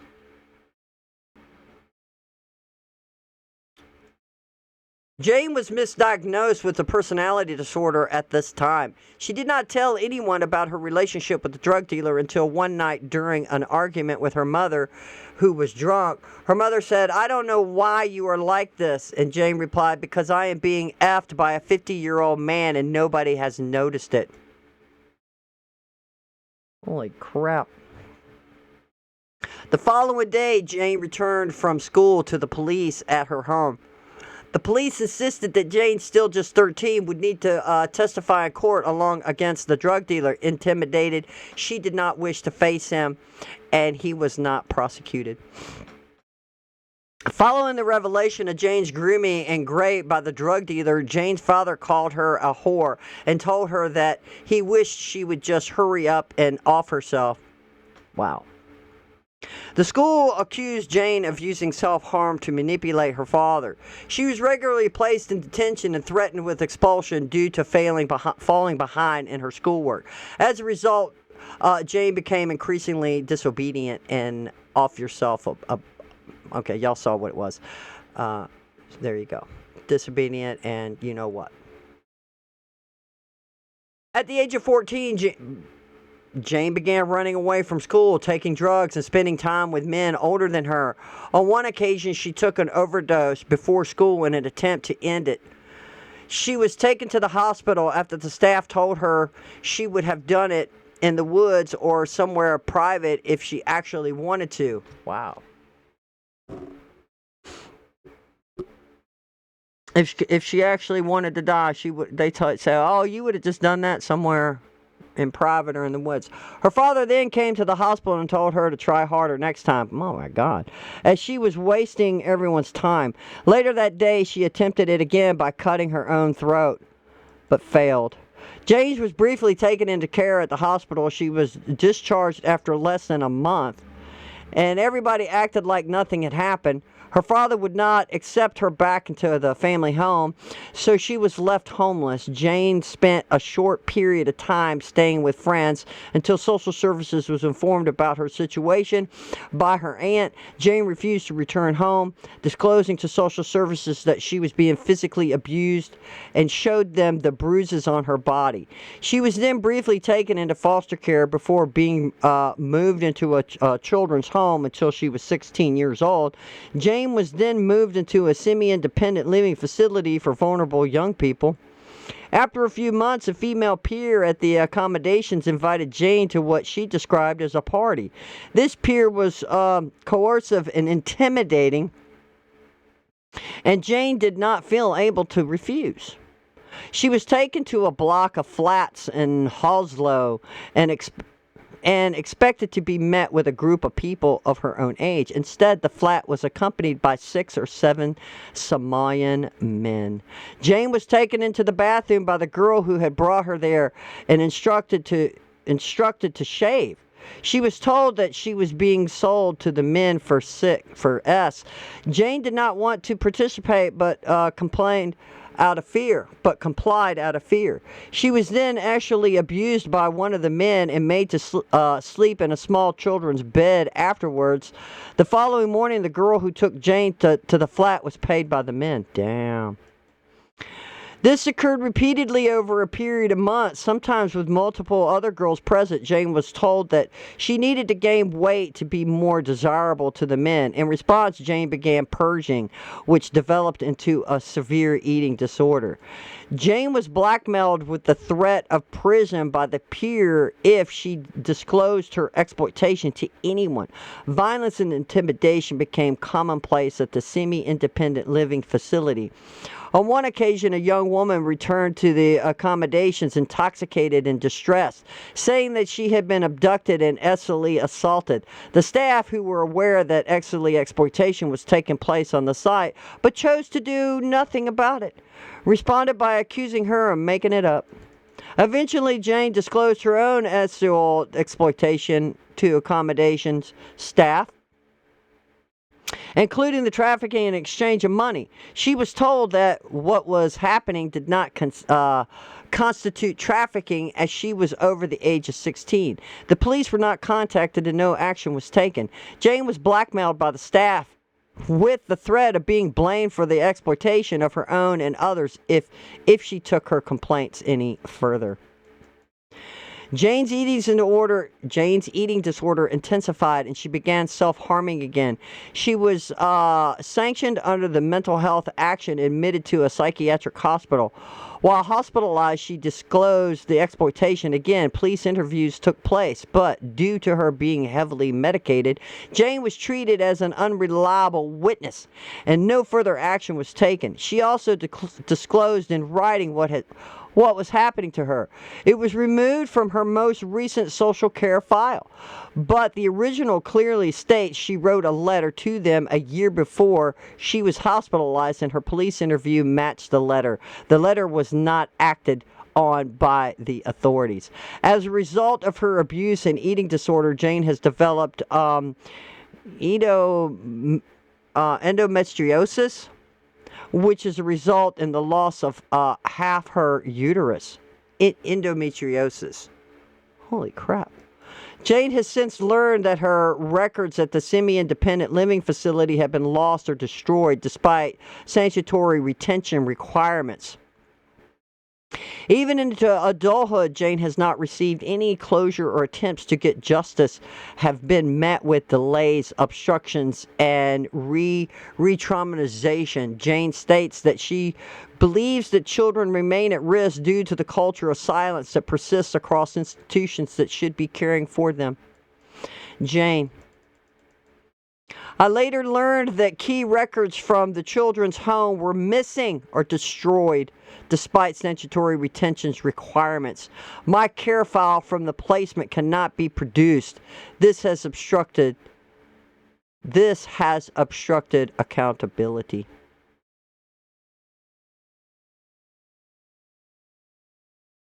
Lenny Lenny describes a childhood marked by extreme instability, domestic violence, fear, and early trauma. From a young age, she was exposed to abuse with her family, including sexual abuse by her uncle, which severely damaged her ability to trust adults or disclose harm. Frequent moves, school disruptions, ADHD, bullying, and exclusions compounded her vulnerability. At the age of 14, Alina was drawn into peer groups linked to significantly older men. These men were adult males, primarily of Kurdish, Iraqi, or other Muslim backgrounds. They operated in groups. Grooming was systematic. Alcohol, drugs, accommodations, and emotional manipulations were used to entrap her. She was taken to various houses in Sheffield, notable Pittsmore, and other cities where multiple girls were trafficked and sexually exploited. She was raped repeatedly, drugged on at least one occasion, held captive, and beat for several days. She witnessed stabbings, shootings, and machete attacks, handled firearms as a child, and was forced into environments of extreme violence. At 15, Lena became pregnant by an adult Iraqi man. She miscarried and later discovered that records had been falsified to suggest she was 16, thereby minimizing the seriousness of the offense. Despite repeated missing episodes, police intelligence and sexual exploitation strategy meetings, safeguarding failed. The council housing department refused to assist her due to her age. Child protection plans were implemented but did not remove her from danger. Social services and police were aware she was associating with older Kurdish men and at a high risk of sexual exploitation. Yet intervention was weak and inconsistent. No perpetrator was prosecuted for her rape. She eventually escaped exploitation only after becoming a mother at 17 and moving away from the grooming network. As an adult, Lena lives with chronic physical and psychological harm, including trauma-related fibromyalgia. She has never received justice. She gave her evidence to ensure what had happened is finally acknowledged and not repeated. Lily was raised in a large, loving, working family in the 1970s. Her family's life was permanently destabilized when the council forced them out of their cottage to build flats. They were evicted from their home and moved into two council houses. This was the first time anyone in the family had lived on a council estate, whatever that means. What is that, like a ghetto or something? After moving into the council estate, trouble began immediately. One older boy attempted to take Lily's hand from her mother when she was 5 years old. Her mother reported it to the police, but it was treated as a joke. Years later, the same person went on to rape a 3-year-old child. This perpetrator and his brother then began targeting the family. They harassed Lily's mother and beat her father badly. Damn. This created an atmosphere of constant fear and chaos. The police frequently attended the family's home, turning over belongings and breaking possessions while investigating false accusations. Over time, Lily and her siblings were taken into care. Siblings were returned home, disclosed severe abuse in children's homes, including rape, violence, humiliation, and intimidation. Lily herself was groomed and repeatedly abducted and raped by a man from the age of 6. He threatened to harm her sisters if she spoke. Lily's sister was sexually abused by her own social worker at the age of 12. This was actively covered up by management, who pretended he was in a relationship with another social worker to detect suspicion. To deflect suspicion. He gained legal guardianship of Lily's sister. Eventually married her. He was paid by the local authority, and her sister never completed her education. Lily witnessed children being selected by staff and handed over to foreign taxi drivers over many years. In the children's home, Lily was violently assaulted and ethically abused by staff. Management figures dismissed or covered up the abuse. She also suffered numerous violent injuries from the staff. The most serious was a head injury that resulted in a lasting neurological damage. Later in adulthood, she was diagnosed with a brain aneurysm. After returning to school with serious injuries, Lily was sent back home to her parents. At the age of 14, upon returning to the estate, she was gang raped by older men and boys. She did not report it to the police. As an adult, Lily learned that police, council records, and her abuse had been hidden for decades. Operation Miriam briefly acknowledged her account before being shut down at a senior level. She was told that the perpetrators were out of jurisdiction or dead or untraceable. No one was held accountable. Lily. They would toot the horn of the car, and then a child would be taken to the front door by a staff member of the children's home.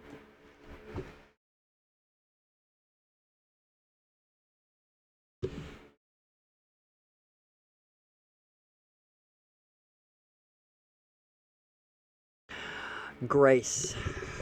Grace was raised without a father and with a mother who met her basic physical needs but was emotionally cold, neither nurturing nor affectionate. She believes this early life experience contributed to a lack of emotional security and increased vulnerability later in life. At 4 years old, she was ethically abused by a babysitter. She has no memory of the abuse and states that it does not directly trouble her emotionally. Grace's mother prevented contact with her estranged father without giving any reason, causing Grace to rebel against her. By secondary school age, her behavior had deteriorated significantly. She began getting into cars with adult men who offered her cannabis, music, food, and lifts. She states that the majority of the men who groomed her were Pakistani, although some white men acted as intermediators and assisted in the grooming of the girls.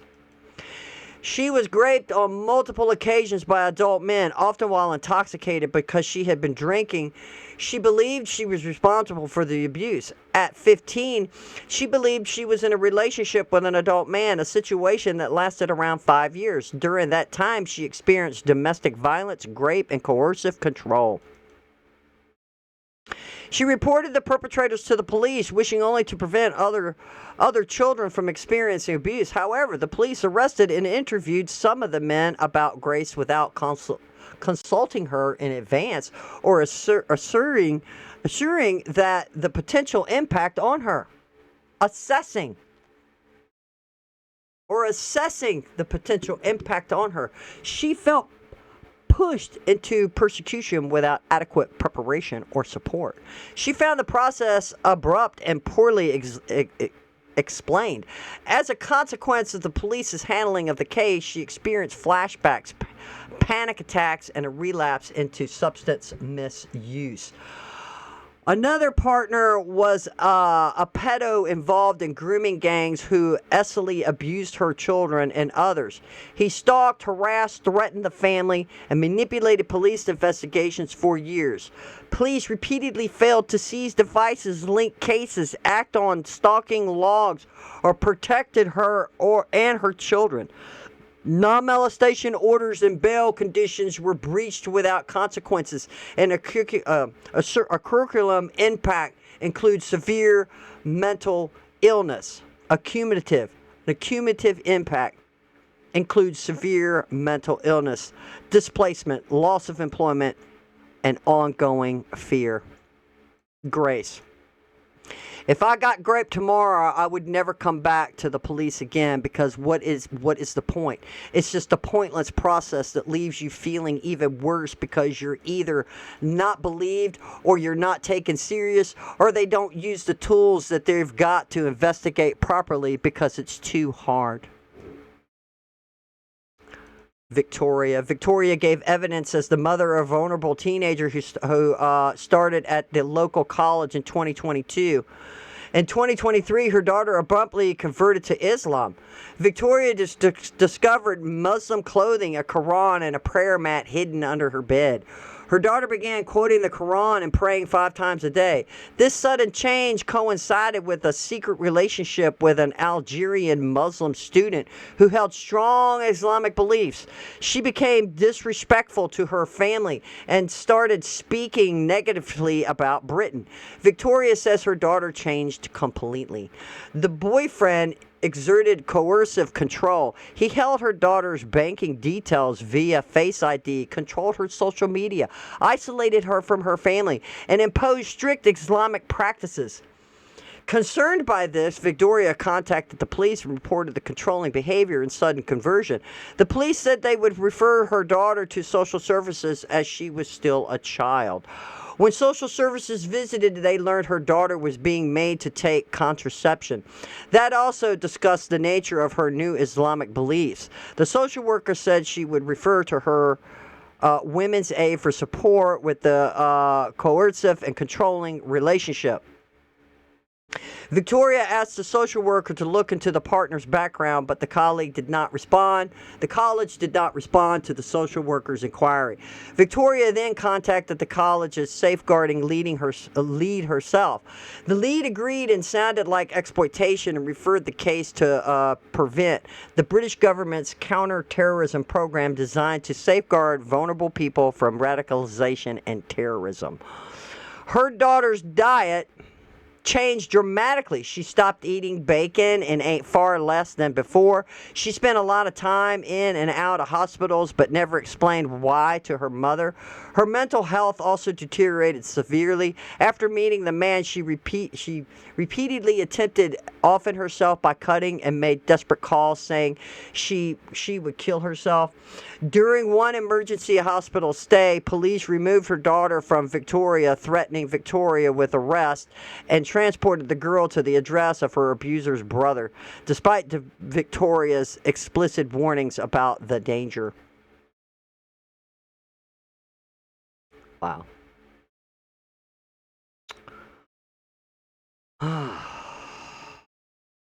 There, her daughter was subjected to mental and physical abuse, including strangulation, death threats, rape, financial exploitation. Money was funneled through the abuser's brother's bank account.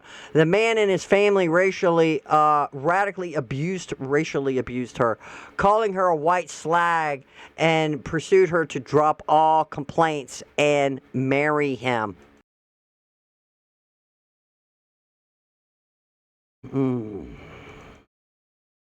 Prevent's involvement was catastrophically delayed. The college's safeguarding lead initially told Victoria that referrals had been made and accepted, but later evidence showed that they were sent late, incorrectly, or not at all. Arrests were delayed for months, and rape allegations were eventually dropped due to the lack of evidence after only limited phone checks. Victoria concluded that the systematic failure and institutional reluctance to address Islamic-related safeguards had placed her daughter in grave danger. Victoria. The local mosque where the boyfriend used to go is known for extreme radical views, and I feel that the children and young adults that are attending that mosque are being taught what to go out and do in the community, and to our children at schools to preach.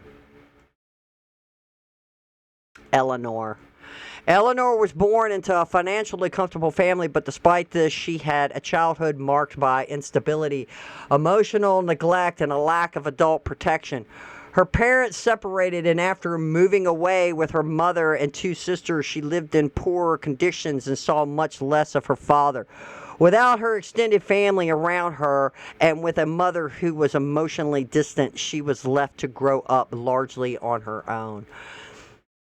Her desire for adult attention resulted in a poor behavior at school. She was expelled in year 7 and placed in a pupil referral unit, which she was eventually excluded from as well. She attributes her disruptive behavior to a lack of desire and emotional capacity to engage with her education, as well as the lack of structure in her life. She was preoccupied with seeking attention, validation, and care. By the age of 13, she began to be groomed by older men whom she encountered locally, usually in the town center. Some were older white men, but they were also Muslim men connected to a newly operated restaurant in the area. As the grooming continued, Eleanor's behavior deteriorated significantly. She had frequently encounters with the police and was arrested often. During this time, older men gave her drugs and kept her in various houses. She believed these men were looking after her and offering her the care she craved. Whilst this was going on, her mother was unaware of her location but did not report her missing. No authority intervened regarding why she was often missing, arrested, or spending significant amounts of time with adult men. When she was 14, she returned home one day after being away and no one answered the door. Eleanor climbed onto the roof of the house and managed to get inside. She discovered the house was completely empty and her mother had thrown everything away, including childhood photographs and personal items, and had left without telling her. She went to social services on her own volition and was instructed to go to her father's, and she was expected to travel to him on the train alone. She had no meaningful relationship with her father, only spoke to him occasionally. When Eleanor arrived, he made it clear that his new parenter was priority and that she had her sisters came second. What? He made it clear that his new partner was his priority. Okay. And that her and her sisters came second. Wow. His partner tried to get her onto a more stable path and back into education, but due to her previous exclusion, schools repeatedly refused her. In an ethnic minority area, she was explicitly told by one school that she could not be admitted because she was an English girl and would be the only one there. Oh my God. She was placed in a pupil referral unit, but the behavior of other students there did little to give her the sense of safety, structure, and aspiration she needed. She therefore ran away often. Frequent running away resulted in repeated arrests, and eventually social services decided she could be contained in a family setting and took her into care. While in care, she became more visible and accessible to men who were already looking for vulnerable girls. She was once again groomed. On one occasion, some adult men approached her and offered her alcohol and a lift. She drank a small amount and quickly became unaware and lost consciousness. When she awoke, she was aware she was inside a house that appeared to be decorated for a Pakistani wedding, but she lost consciousness again. When she finally woke properly, she found herself abandoned by the side of the road, unclothed, injured, and disoriented. She managed to make it back to her children's home. However, she was not asked of what happened, taken to the hospital, or have any record made of the incident in her case files. Following the incident, Eleanor went missing far more frequently. She would sleep roughly indoors, abandoned buildings, and taxis. No one at the care home asked her any questions about why this is happening. She was transferred to a different children's home where men regularly collected girls from outside the home, and sometimes some came inside the building itself. The staff allowed this to happen. The men offered food, alcohol, places to stay, and a sense of belonging, but in reality, they were there for sexual exploitation of children. Eleanor became involved with an older man whom she believed was her boyfriend. He was involved in the drug trade. She was taken to Jersey and kept in a hotel for several days. She was not allowed to leave freely. Upon returning to the care home, no one questioned where she had been.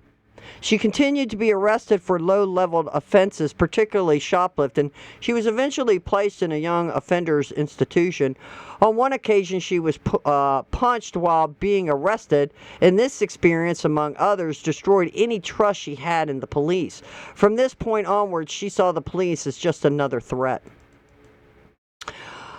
When she was 17, Eleanor was present at a stabbing incident involving men connected to the grooming network that had been abusing her. She was not involved in the violence, but gave the victim first aid and called emergency services. She was arrested at the scene and charged under the doctrine of joint experience with conspiracy to commit gravest bodily harm with intent. Wow. The case did not come to trial until 2 years later when Eleanor was an adult. And so she was tried as an adult. She was sentenced to 2 years in prison. She believed she was criminalized for circumstances that arose directly from exploitation, neglect, systematic failure, rather than being protected from them. Following her conviction, Eleanor converted to Islam. She did not do so for theological reasons, but practical ones, as a method of survival. In many environments she had experienced, Muslim girls were afforded some degree of protection related to non-Muslims. She felt that conversion was a way to reduce risk and make herself less vulnerable. Before serving her sentence, she became pregnant by an older man and entered into an Islamic marriage with him. Believing it might provide stability and protection, she was imprisoned with her young baby, an experience she found deeply distressing. Following her release, she was subject to domestic abuse and coercive control. This abuse was not always physical. It involved isolation, monitoring, restrictions on her behavior, and the constant erosion of her sense of self. She was controlled through fear, guilt, religious obligations. She was not allowed independent or employment. And others were told she was mentally unaware. The further isolated her. She met and remarried another man who took her to Saudi Arabia. She was entirely dependent on her husband for everything and was not allowed to leave the house without him. She felt isolated and powerless. This experience made her realize she needed to leave Islam. But she knew that apostasy carried every serious consequences, so kept it to herself. However, she was eventually able to escape Saudi Arabia and return to the United Kingdom with her children. Back in Britain with no home, no work, or money, she was raped by another man, became pregnant again, and felt forced into another marriage. Her abuse continued. She eventually escaped the situation after studying in secret and building up her senses of identity and confident enough to make a new life for herself. Eleanor believes much of the harm she experienced could have been avoided had the institutions adequately protected her. Children's services did not safeguard her. The education system excluded her, and the police criminalized her. Eleanor, I had friends that were Muslim girlfriends, and this never happened to them. They would be in the cars with us sometimes, but the men would treat them differently. Rachel is the mother of a daughter who died age 12 after taking an overdose. Her daughter was a joyful, creative, academically engaged child from a stable and loving home. She was, however, artistic, which made her more vulnerable to abuse and exploitation. Following the lockdown response to the COVID-19, her behavior changed dramatically and she became withdrawn, depressed, and began self-harming. Rachel's daughter disclosed that she had been orally raped by a white British boy from her school. This disclosure devastated her and her family. When police eventually attended the family's home, she was told it would be her word against his, that the process would take years, and that it would involve extensive paperwork. This interaction caused her to shut down and withdraw her complaint. The police investigation went no further. Despite assurance to the contrary, the alleged perpetrator remained in school when safeguarding from was ineffective. She was subject to relentless bullying, including physical assaults by girls linked to the perpetrator, which were filmed and shared online. Police took weeks to respond and failed to act on video evidence or threats. Rachel's daughter was abused and threatened on Snapchat and other platforms daily. The intimidation escalated when the perpetrator's adult brother attended the family home and attempted to force entry. Police advised only that the family should consider moving house. Rachel's son was assaulted at school.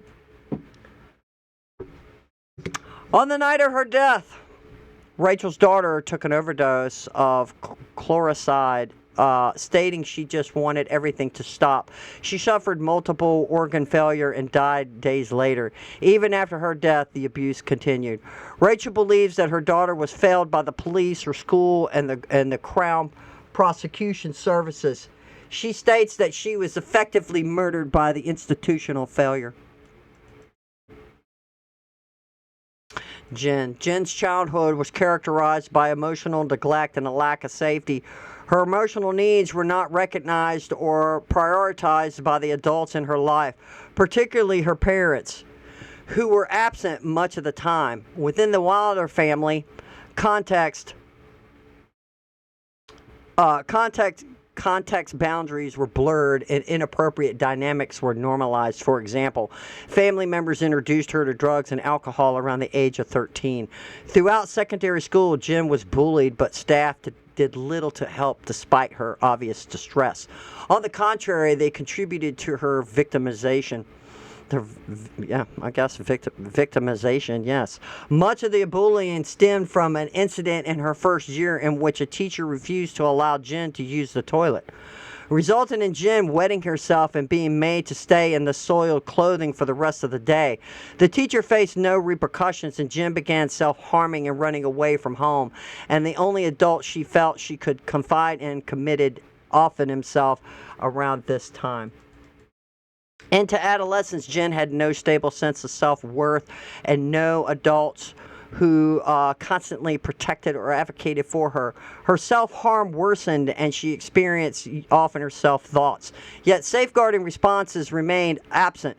Jean began to believe that she was not worth protecting, and as a result became increasingly vulnerable to exploitation. At age 13, adult men began contacting her online, giving her a sense of validation and belonging.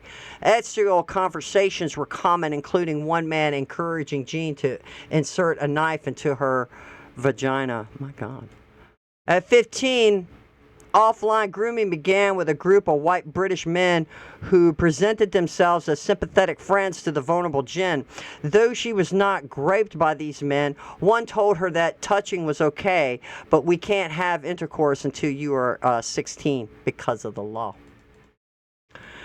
At the age of 17, Jen was introduced to a gang of Iraqi Kurdish Muslim men by a friend who she now believes was herself groomed, the gang members of all whom were illegal migrants, trafficking Jen to numerous towns and cities across the Midlands where she was raped by multiple men at what were described as parties. On one occasion, she was annually raped in a park by one of the gang members. She was taken on drug runs and witnessed the slaughter of a lamb in the bathroom of the house. She describes this closed and intimidating social world governed by fear, loyalty, and silence, in which racial supremacist attitudes were openly and regularly expressed. White British people were described as white trash and white girls as English pig dogs. Perpetrators insisted that children choose exploitation in Britain, and its institutions were described as soft and easy to exploit. They boasted in receiving free money from the British state on a monopoly occasion. On multiple occasions, Jen was forced to fill in asylum benefit applications on their behalf. Jen witnessed his intimidation, violence, trafficking, asylum fraud, sexual exploitation, including drugging, raping of children as young as 13, as the aftermath of a gang-related murder while involved with the group, and was thus afraid to defy or disclose against its members. The gang became increasingly controlled and abusive, isolating Jen from her friends and family. Her movements, communications, and decisions were closely monitored and restricted, and any attempt to assert independence was met with threats. She suffered emotional, psychological, and sexual abuse at the age of 18, became pregnant as a result of the rape. Jen was repeatedly told she was inferior and unclean as a non-Muslim. Religious coercion escalated into forced conversion to Islam, partly due to her pregnancy. She was taken to a dark, dingy flat that had been converted into a mosque and married by an imam in an Islamic ceremony without giving consent. The marriage was used as a mechanism to legitimize control over her, and restrictions on her behavior increased. During pregnancy, the threats intensified. Jen was told she had no right to leave or make decisions about her children because to do so would be anti-Islamic. Her behavior was tightly controlled, including an instruction not to eat pork as the father believed it would make the baby gay. She was told that disclosure to the authorities would result in shame and punishment. Nevertheless, she attempted to report her situation to the police, but no action was taken. The ideological and religious dimensions of her trafficking and abuse were menaced, and her disclosures were reframed in relationship issues or cultural matters before being dismissed as extravagated and unreliable. After the birth of her daughter, Jen's access to her child was restricted and used as a means of leverage. The father, an Iraqi illegal migrant, reportedly took their daughter to Iraq despite having claimed asylum in Britain on the basis that he could not safely remain there. While there, she was exposed to firearms, including AK-47s. When her daughter was 3 years old, Jen contacted the police after the father threatened to take their daughter to Iraq and never bring her back. The police responded that it was a civil matter and did not intervene. Jen has not spent a single one of her daughter's birthdays with her since she was 9 years old and has had minimal contact with her for several years. Her father continues to take her to Iraq regularly. Jen now lives with complex PTSD, anxiety, depression, disassociation, periods of agoraphobia. Agoraphobia? What does that mean? It's exposure to intense fear. Wow. And persist fear and distress in relationship to her daughter's safety and autonomy. These difficulties significantly impair her ability to function day to day. She gives evidence so that religiously motivated coerced abuse is properly recognized and confronted, even when doing so is politically, culturally, or socially controversial. Jen. They have no compassion for the young girls that are out on the streets, and they see us as slags, as white trash. English pig dogs came up a lot. Muslims don't like pigs and they don't like dogs, so they hate dogs, they hate pigs, and they put women on the same level as that. Kate grew up in a deeply dysfunctional and unsafe household where violent sexual abuse and neglect were commonplace. Social services have been involved with the family since before Kate was born, primarily due to the neglect of her siblings by her parents and the behavior of her older half-brother, who was physically violent. He, along with Kate's father, sexually abused Kate from a young age, something that was not identified by social services for several years. When she was around the age of 5, Kate and her 2 brothers were removed from the care of their biological parents and placed in foster home. It was determined that they could not return to their parents' custody and that they were adopted by a couple from a town around 50 miles away. Kate and her brothers settled well into their new home and family environment, and for the next 7 years, Kate's life was happy and stable, with her adopted parents providing the love and support that her biological parents had failed to give. Kate's adoptive parents were committed Christians, and the family attended the local church every Sunday. Much of Kate's social life outside the school involved around the church activities, including youth groups and spending time with other families within the church community. At school, she performed exceptionally well and was identified as a gifted and talented across a range of subjects. She rarely got into trouble, and despite suffering from low self-esteem, she was well regarded by teachers and peers alike. Kate maintained a limited circle of friends and directed most of her energies into her studies, which provided her with a sense of achievement, structure, and self-worth. Kate was highly ambitious and optimistic about the future. She held herself to very high standards and aspired to attend university. complete a PhD and pursue a career in archaeology and paramedicine. She was also driven by a strong sense of family and looked forward to getting married and having children of her own. Around the age of 12, Kate began to receive education at school.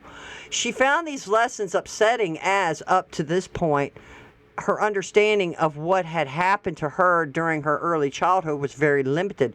Social services had failed to identify the abuse at the time, and so it had never been acknowledged, discussed, or explained to her. She entered adolescence confused about what had happened to her, and without a clear understanding of her healthy boundaries and inappropriate behavior, she lacked the confidence to confide in an adult, and this left her vulnerable. Kate came to realize that the abuse she had suffered at the hands of her biological father and half-brother was not normal or legal. She began to experience a growing sense of shame, fear, and self-blame, and felt a deep uncertainty about her identity, body, and relationship with others. She soon began to experience often her self-thoughts. Still, just 12 years old, Kate decided to take her own self. One Saturday night, after her family had gone to sleep, she left her home in the early hours and walked to a secluded location where she intended to commit often herself, hoping she would not be found. She paused beneath a tree to shelter from the rain, and after a while, she heard a group of men approaching. By their tone, Katie suspected that they were drunk. And when they saw her, they began jeering. They called her a no-homer and suggested that she could stay warm on their private parts.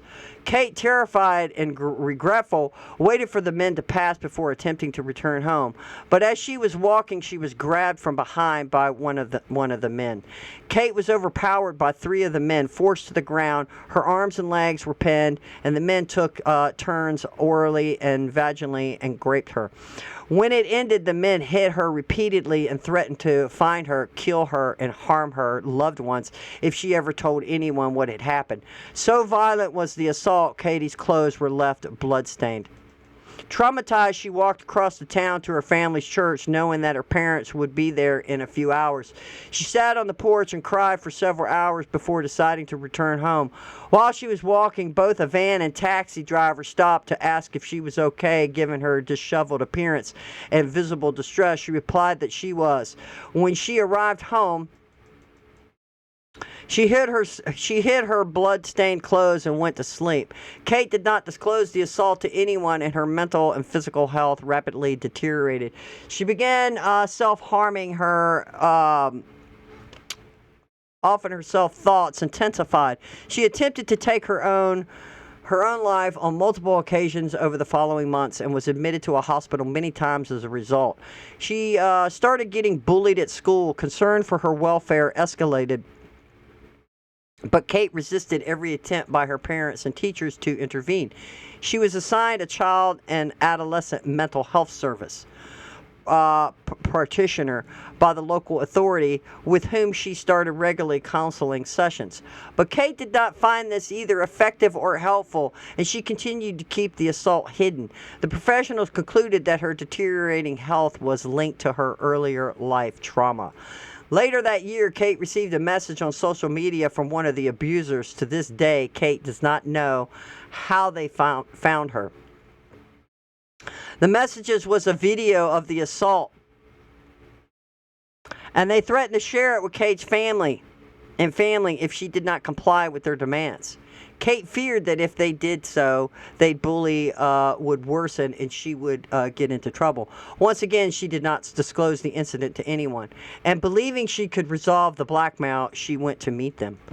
She was instructed to come to a house in the local town center. She was taken inside, and all three abusers were present. They proceeded to rape her again, this time making clear that she was being filmed. Following this, they told Kate that she now worked for them, and she was expected to do what she was told, for otherwise the footage would be leaked. She was given a phone and told always to remain contactable.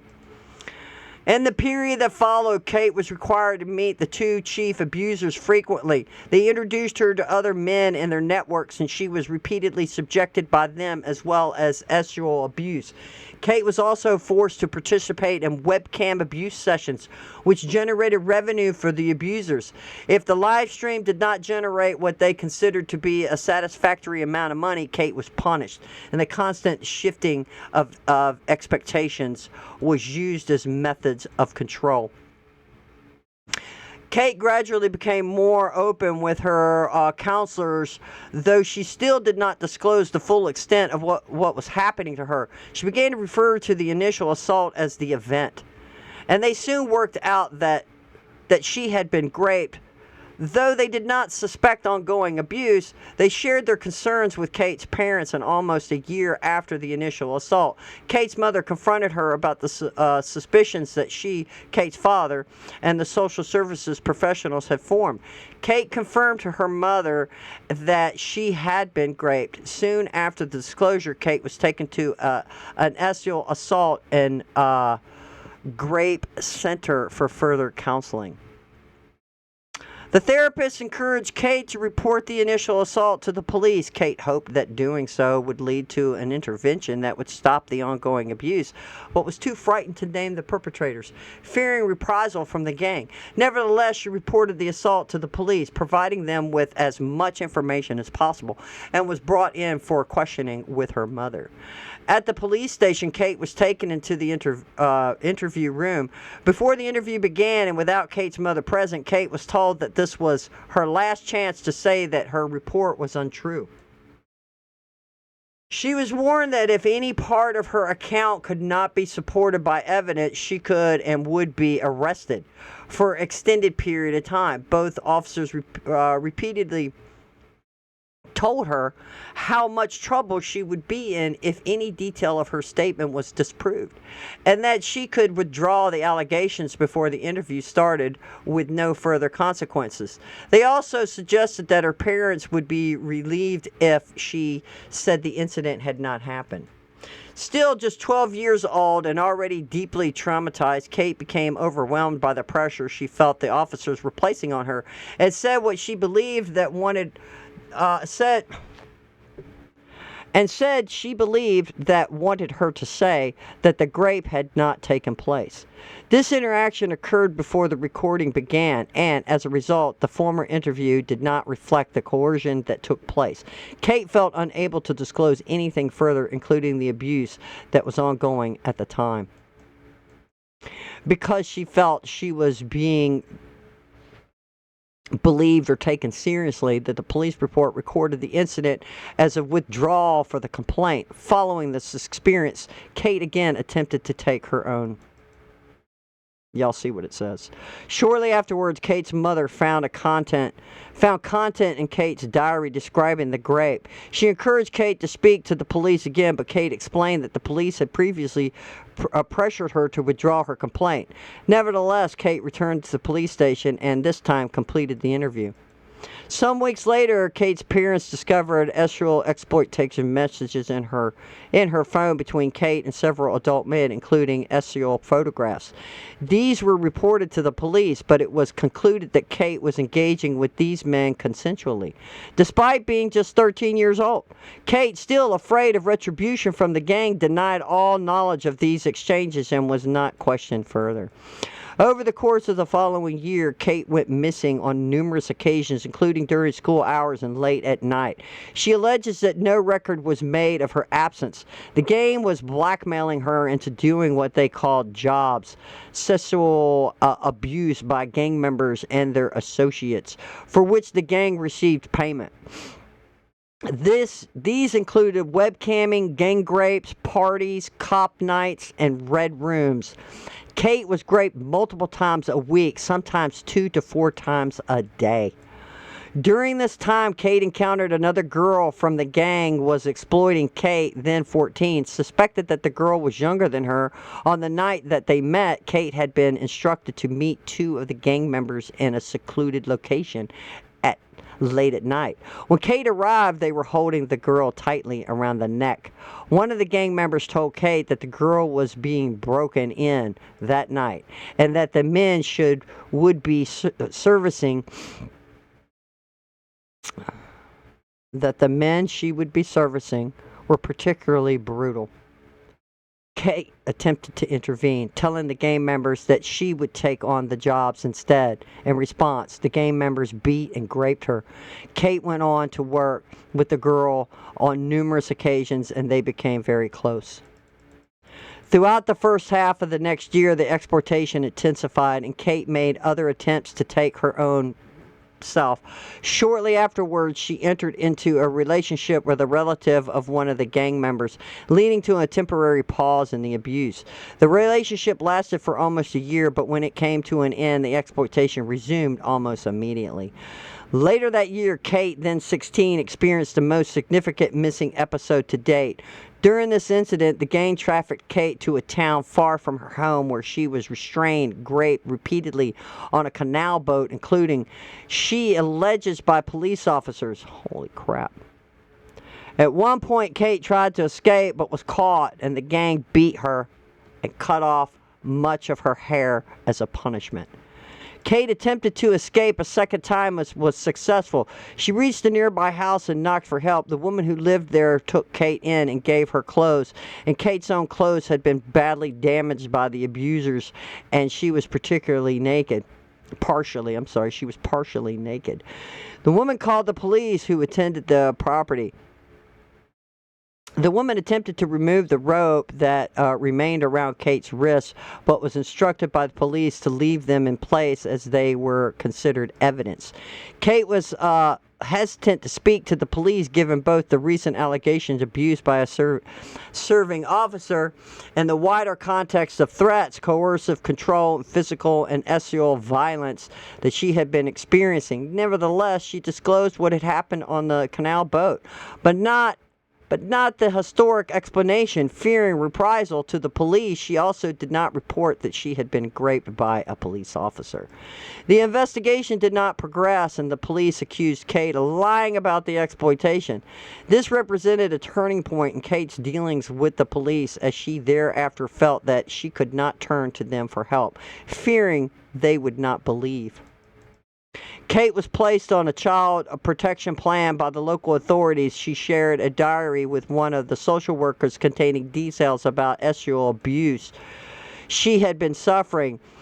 Once again, she was not believed. During this period, Kate was diagnosed with dissociative identity disorder. Soon after, Kate alleges that she was raped in the hotel by a man she believed to be a doctor.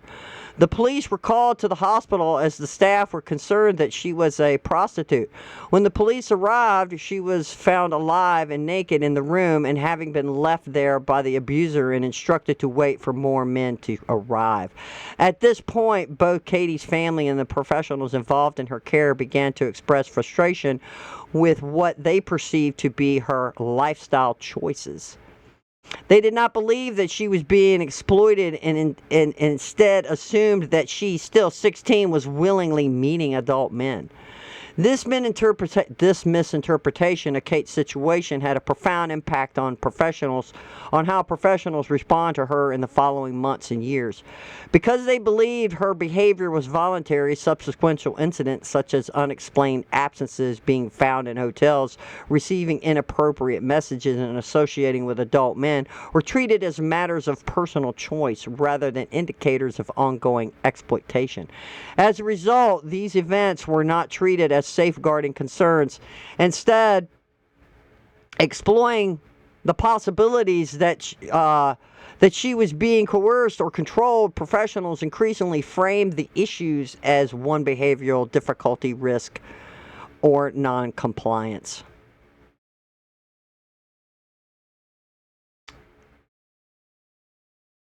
This perspective, Kate aligns, influenced decisions making across agencies. Referrals were closed permanently. Safeguarding meetings did not need to protect action. Lead to protect action. protective action, and disclosures or particular disclosures were not pursued with seriousness she felt they required. The assumption that she was engaged in consensual activity meant that professionals did not intervene effectively, even when the circumstances strongly indicated exploitation. This perspective reinforced her isolation, reduced her ability to seek help, and ultimately allowed the exploitation to continue and escalate. On one occasion around this time, concerns were raised at Kate's school. She was escorted to an office where the assistant head teacher, the designated safeguarding lead, a police officer, her social worker, the school nurse, and her head of the year were present. They prevented her from leaving the room and pressed her for names and details about the individuals involved in the abuse. At the time, due to fear, coercion, and the threats that she felt she was under, she did not feel safe or able to provide the information they were requesting. Instead, she provided the nicknames of some of the individuals involved. Katie was visibly shaking and repeatedly asking to leave, explaining that she would be in significant danger if she revealed further information. After the meeting concluded, Kate was allowed to leave, but no protection measures were put in place. She was not supervised, safeguarded, or provided with any immediate safety planning despite indicators of fear, coercion. She was permitted to return home and continue her usual routine. No follow-up action was taken to monitor her well-being in the days that followed. After the meeting at the school, Kate's abusers made it clear that they knew she had spoken to the police, and they told her that they were aware of every time she spoke to the police, as they had people on the inside. They accused her of snitching, telling her that she would pay for it. Shortly afterwards, she was taken to a remote wooden location. The young girl whom Katie had met before was also present. Initially, Katie believed that they had been taken there for another job. The men then subjected the girls to extreme sexual and physical violence while Katie was forcibly restrained and made to witness what happened. Katie alleges that the girl was then murdered in front of her. Following the incident, Kate reports that the abusers used what had happened as a direct ongoing threat to ensure Katie's silence. They repeatedly told her that the murder had occurred because she had spoken to the police and insisted that it was her fault. This message was delivered constantly and became a central part of their coercive control. They made it clear that the same thing could happen to Katie or to others if she ever disclosed anything again. On another occasion, Katie reports that she was taken from her local church at a Sunday morning service. She was taken to a nearby city an hour away to do jobs. She alleges that she was raped in the car on the way to the city. She eventually managed to get away from the perpetrators, but they followed and caught up with her and drug her off a canal path and raped her. After the perpetrators left, Katie left the structure and attempted to walk back along the canal path. She was visibly injured, distressed, and her clothing was damaged. A group of men who were fishing nearby saw her in this state and contacted the police. Emergency services attended and she was taken to the hospital for medical attention. Kate reports that no effective safeguard measures were put in place following this incident. When Kate turned 17, she joined a local college. This transition created significant change in her routine. She had more independence, fewer supervised hours, and less direct oversight from adults compared with her previous school. This increased her vulnerability as the individuals exploiting her were able to take advantage of the additional freedom and reduced monitoring associated with college life. Kate's parents found it increasingly difficult to keep her safe and was placed in edge of care services under the age of 18. She stayed at the care home for 2 nights in a week as reps care for her family. During this period, she reports that she was trafficked by the gang to London. While there, she was subjected to repeated sexual exploitation. At one point, she managed to contact the care home and inform them of her location. A colleague provided guidance over the phone and directed Kate to a place where she could remain safe until help arrived. The police attended and collected her from the location. She disclosed the exploitation that had occurred, and on this occasion, the officers took her account seriously and responded with what she felt was appropriate concern. They advised that she not return immediately to her local area due to the risk to her safety. However, Katie's local authority did not agree with this and insisted that she be returned home. Staff from the care home traveled to London to collect her and return her to the placement. During this period, a retired police officer became aware of Katie's situation through a mutual connection. A friend got in touch with him on Katie's behalf and got in touch with Kate. He traveled to meet her in person the next morning and came to her college. He expressed an intention to support her and state that he believed he could assist, but explained that due to her age, he would need to liaison with my allocation, a social worker, before taking any informal action. Kate's social worker declined to engage with him. The situation quickly became confusing and overwhelming for Kate. The lack of cooperation from professionals combined with the ongoing exploitation and her deteriorating mental health led to a significant emotional crisis. Kate became extremely distressed and expressed intentions to end herself while at college. As a result, she was sanctioned under the Mental Health Act and taken for assessment. Shortly after this incident, Kate was taken again by the individuals exploiting her. They told her that they knew she had spoken to the police and she was removed from college and taken to a red room setting. Another girl, Meg, was also present. During this incident, Kate alleges that she was forced to witness an extreme violence that resulted in Meg's losing her life. This, she says, was done deliberately, and the perpetrators made it clear that this was a direct consequence of their belief that she had disclosed information to the police after her sanctioning. Before Kate was due to start university, she reports that she was taken to London during the Notting Hill Carnival and made to engage in street-based sexual work. At one point, Kate found the nearest police officers and attempted to explain that she was not safe and that she had been trafficked and that she was worried about her abusers would find her. They confirmed that she had been reported as missing person and contacted Kate's father, who told the officers that she was lying and refused to come and collect her. Damn. The officers then transported her to a police station. When she arrived, she was told that she could not remain there and that because her father had declined to collect her, she would need to leave the station. No safeguarding measures were put in place, and she feared that the individuals exploiting her would find her again. She felt entirely abandoned by the adults and professionals who should have kept her safe, and overwhelmed with distress, again attempted to off herself.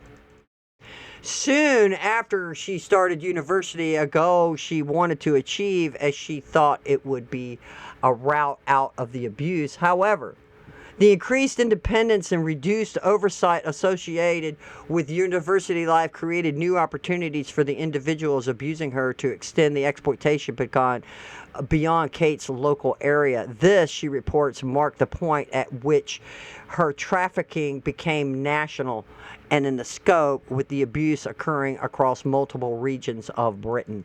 Over the course of this academic year, Kate alleges that she was regularly taken to a range of cities across Britain. These movements were frequent, often unplanned, and carried out with little notice, making it impossible for her to establish any stability or predictability in her daily life. The level of violence during this period increased significantly. My injuries became more frequent and more visible. On several occasions, Kate's university lecturers and friends noticed bruises, other marks which reflected the severity and regularity of the abuse. Despite these indicators of harm, no effective safeguarding intervention took place, and the exploitation continued. On one occasion, Kate was taken by her abusers from an area close to the university. They told her that she was in trouble because she had not been available for jobs due to a recent hospitalized admission. She was transported to a remote location and held in a caravan for approximately 9 days. During this period, she reports that she was subjected to repeated sexual violence and severe physical assault and sustained torture, including being raped by a dog as the men placed bets on whether it would penetrate her vagina or her anus. Filmed and forced to rewatch the footage, this was the most extreme and prolonged incident she experienced and represented a significant escalation in the level of harm and control being extorted over her. The duration, isolation, and intensity of the abuse during this period had a lasting and profound impact on her physical and psychological well-being. Over the following year, Kate went missing for several extended periods and was subjected to continuous trafficking and rape across the country. When the COVID-19 lockdown began, her day-to-day movements and university activities were restricted in line and national guidance. However, the individuals controlling her exploitation continued to expect her to attend jobs throughout this period. The lockdown did not reduce the level of contact or demand placed on her. Following this period, the trafficking began to reduce gradually. Kate received a positive, conclusive grounds decision through the National Referral Mechanism, confirming that she was a victim of trafficking and exploitation. The grooming behaviors to which Kate was subjected to did not follow the boyfriend model, a grooming or tactics that often associated with child sexual exploitation. Instead, the abuse she experienced was based primarily on blackmail, coercion, and threats. From the outs, the individuals involved used fear, intimidation, and control, whether than effective or persuasion, to entrap and exploit her. The demographics of the men abusing Kate were mixed. The first group who trafficked and exploited her were primarily white British or from Gypsy Romania or traveling backgrounds. As she got older, she was trafficked more widely by primarily abuser Democrats were Pakistani, Bangladesh, and Bengali Muslims. The other victims she encountered were almost exclusively white British. Kate was reportedly subject to racial and religious motivated, and being white was repeated used as a justification for the abuse or to minimize or dismiss the harm being inflicted. Kate was verbally attacked and deemed because of her religion, including being mocked for wearing a cross and being told that her Christian faith offered her no protection. The abusers regularly suggested that her God had abandoned her. Comments were constantly made suggesting that white girls and Christian girls were viewed as having deranged moral character. Having degraded moral character or lower value, whereas Muslim girls were described by some of the men as having dignity and higher moral standing.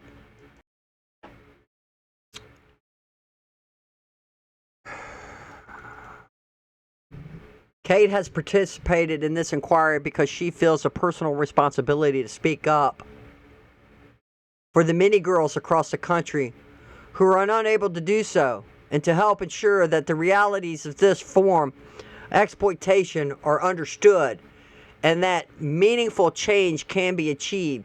The system should have protected Kate, did not recognize the risks she was facing, and they did not respond effectively when concerns were arised.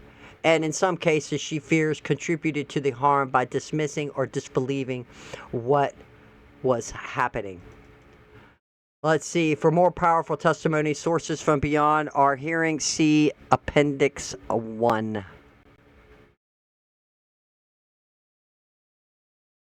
Felicia, survivor. Felicity. Appendix. Non-hearing victim testimony. Felicity, survivor. This is the first time I've ever shared a full account of what has happened to me as a child. The first assault happened shortly after my 8th birthday. On this occasion, he had asked me to help him put up a shelf. So went into a back room, and he closed the door behind us. He had closed the door before, although closed doors made me feel uncomfortable and trapped. There were nails in a small box, and he asked me to pass them to him. When I went to pass them to him, he came on top of me and put his hands all over me. I did not remember him saying anything at first. I froze and could not move. I remember being very scared. I also remember being terrified that I would get into trouble. He told me that if I told anyone, I would be taken away. I was terrified of going home afterwards. This was the starting point of years of abuse, rape, and torture. This man was the first person who had harmed me in this way. He then progressed to trafficking me to other men, predominantly Pakistani, outside of the local area. After this, I began being collected either by taxi or by men who would pick me up personally. These collections often took place after school or on church nights when I was supposed to be attending church, and sometimes at weekends. I was also put in situations where I was made to participate in harmful acts involving other children.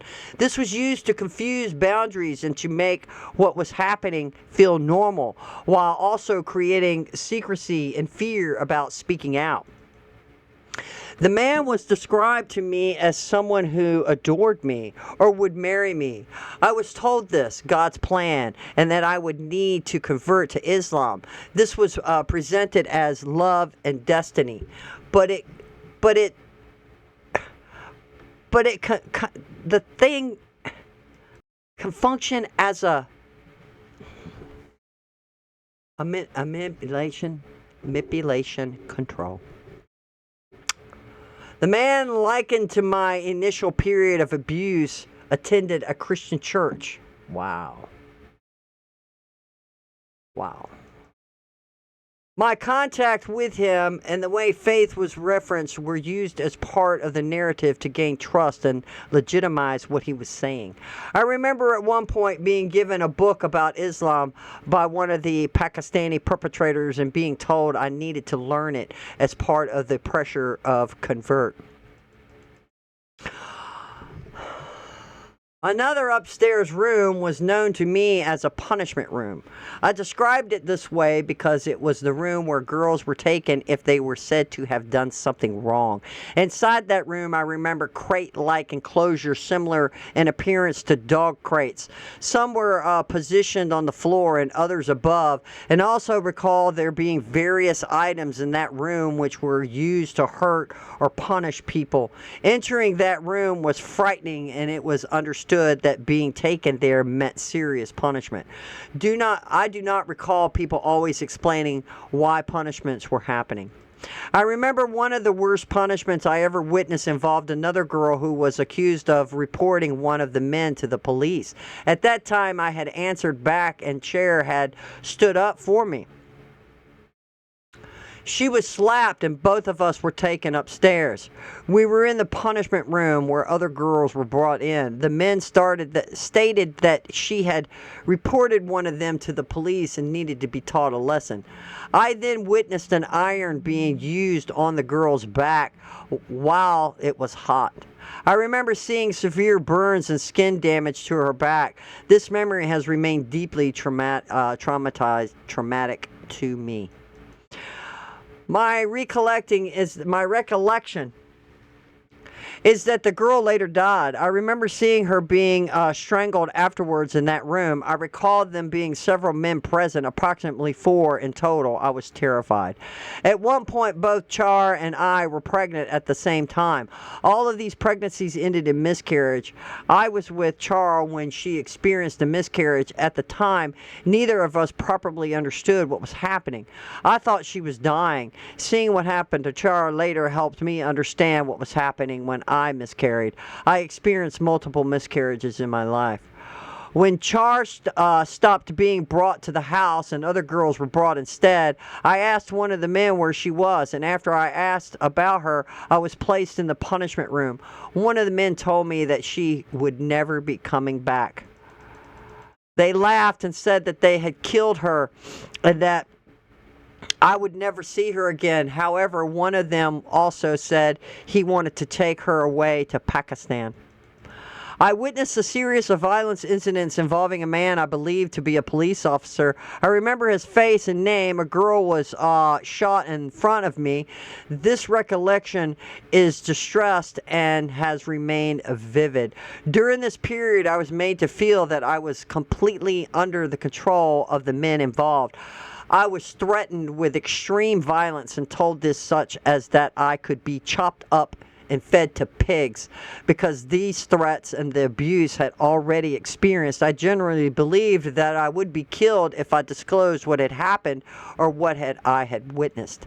At some point during this point, I attempted to end myself using a gun belonging to one of the men involved. I attempted to shoot myself by putting it into my head, and I had never used a gun before and didn't know how to use it. I pulled the trigger, but it did not go off. I remember the adults being extremely angry. I recall being threatened that I would be arrested, and I felt terrified. He put me into a van with 7 other girls in a crate, and 2 boys drove us into the middle of nowhere and took us all out, lined us up and told us the rules, what we will be doing. For the girls were taken from abroad and to be sold here. They didn't speak English. One of them talked back to the guy who was going to buy them, and he snapped and stabbed her over and over and beat her. Then he set her on fire and made us all watch. That's what changed me. That's why I tried to jump out of the window. Towards the end, I had to dig my own grave. There was one man I remember distinctly. He would talk about wanting a rose of his Fred. He talked about his idol being Fred West, and he wanted a partner he could kidnap, kill, and eat kids with. Wow. He talked in detail, and I saw him again when I was 27. I did try to report him at 27, but they didn't believe me. I recall one occasion where he hung me upside down by my feet and whipped me. He then urinated on me, and I also remember him forcing acts upon me and pouring substances over me while laughing, as though he found it amusing. His behavior appears sadistic and degrading. The house resembled other houses I had previously seen where girls were present. I remember seeing a very young girl, approximately 5 or 6 years old, tied up near the kitchen area. I could also hear her other girls elsewhere in the property. The man I knew as Roz appeared to enjoy watching other men grape me. During the assault, I screamed at him to help. I recall that he eventually told the other men to stop and instructed him to leave the room. However, once the other men left, Roz then graped me himself. I remember him saying that the night was special, that he was celebrating something, and that I had been purchased for the night as a reward for his associates. Over the course of the night, numerous men assaulted me. I could not remember how many there were. I remember Ross sitting in the corner watching while the abuse took place. At some point during the night, I was forced to take additional tablets or substances. I became extremely disoriented, dizzy, nauseous, and unable to move properly. I remember the room spinning and seeing double. I felt physically heavy as though I could not control my body. I vomited all over myself at one stage because I was choking, but the abuse continued regardless. I remember witnessing severe abuse directed towards the baby while the mother was forced to watch. I recall seeing cigarettes being put on to the baby. The woman was white. The baby was mixed heritage. These men then killed the baby. The incident caused me extreme distress and remains one of the most traumatizing memories I carry. At the time, I felt emotionally overwhelmed and psychologically broken by what I witnessed. I expressed ongoing nightmares, flashbacks, disassociation, shame, fear, and emotional numbness. There were periods where I blocked out significant parts of what had happened in order to cope and survive. I also experienced repeated situations where I felt disbelieved, dismissed, or treated as though I was inventing events which had deeply damaged and affected my confidence and mental well-being. A significant part of my healing has come from finally being listened to, believed, and validated. Being heard has helped me begin to understand what had happened to me was not my fault. Although I still experience the effects of trauma and some symptoms remain, I now experience fewer nightmares and flashbacks and feel more able to speak openly about what happened. I also feel emotionally lighter than I have in many years because of no longer feeling completely silenced or alone with these experiences. There were always white girls coming in and out, some even younger than me. Some girls dealt drugs for the men, and many of those girls still hang around with the same perpetrators now, which makes me very sad. We were just in and out of all these party houses, drugs, men doing whatever they wanted. The lads would pick us up from school. We raised concerns at the time because we all went to the sexual health clinic. So there are records from that. Even the chief inspector of something, police, was aware. Wow. Tinkerbell. These weeks after my placement, I woke in the middle of the night and to find someone's hand inside my privates. I was 14 and a half years old. The night social worker was a Scottishman. I reported what had happened. He took me to the office, sat with me, and helped me write a report. The following morning, he had gone. No one followed up. No report was acted upon.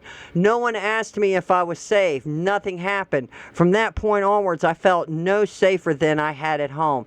The abuse continued on several further occasions within the care setting. I have vivid memories of nighttime routines in the home, including occasions where one child was selected to stay up and watch a film with staff while others were sent to bed. I recall being given a glass of lemonade and having no memory of what happened afterwards. During this time, my education collapsed. I had previously been a high achiever student with aspirations to become an architect. However, I began taunting and disengaging. While in care, I also experienced significant chaos, including police informing me that my mother had emptied my bank account by forging my name.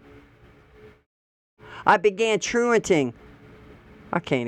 Wow, we've been reading a long time, but we're going to keep going. I began truanting and disengaging. Wow, so her mother forged the name. Despite this, I was pressured to return home. I began running away from the children's home. Initially, I did so alone. Later, another girl joined the home who I knew previously. After I told her what had happened, we began running away together. We were groomed by adult men while on the streets. These included Pakistani men and the Polish men, as well as his son. The arrangements was implicit: shelter, food, cigarettes in exchange for us. Liar. I bought a house in 2002 and noticed my abuser hanging around outside my house in a taxi from the latter part of 2002 to the earlier part of 2003. After I started having serious problems with my abuser earlier in 2003, I made numerous reports about him to the police in 2003, including about him nonstop stalking me, abducting me, violently attacking me, almost every day for hours on end, breaking my nose and other bones, etc., non-stop raping me, non-stop falsely imprisoning me, and him constantly threatening to kill me and my 50-year-old niece, my 5-year-old niece. He claimed to be the son of the chief of police of Baghdad, and he had 2 passports with 2 different names. Anonymous whistleblower. Anonymous intern, turnaround manager, whistleblower. I am an intern turnaround manager. I have worked in this type of role for many years. In and around 2019, I was brought in as residential children's services in a large town in Greater Manchester on an interim basis from approximately September until March. of the following year. My role was to stabilize the service, support carers, identify systematic issues, and exercise professional judgment about whether the services was meeting the needs of the children placed there. From the outset, it was clear to me that the services was not meeting the needs of the children and young people placed within it. They were long-standing concerns about care, support, safeguarding practices, and how risks were being managed. Although issues were repeatedly raised and formally investigated, meaningful change did not follow. From what I observed and from listening to my colleagues' statements, the same mistakes were being made repeatedly. In my professional opinion, these failures directly lead to children being placed at risk and, in some cases, to the abuse of children. Safeguarding was not effective, particularly in relation of I know I'm just making it up, exploitation. The service was not taking the necessary steps to keep children safe. Here's another whistleblower, a consultant, anonymous consultant physician, survivor, and whistleblower. Though my medical career have witnessed firsthand the devastating impact of sexual abuse on children and adults of all genders, the sexual abuse destroys lives, often presenting in healthcare settings not only through direct disclosure, but through physical symptoms, psychological distress, and complex presentations that mask the underlying abuse. Despite this, at no point during my medical training or professional development was I taught how to identify grooming or trafficking. According to the profile later described by Professor Alex J. and more recently referenced in Casey's 2025 audit of grooming gangs, nor were we trained on the Alex's J report itself.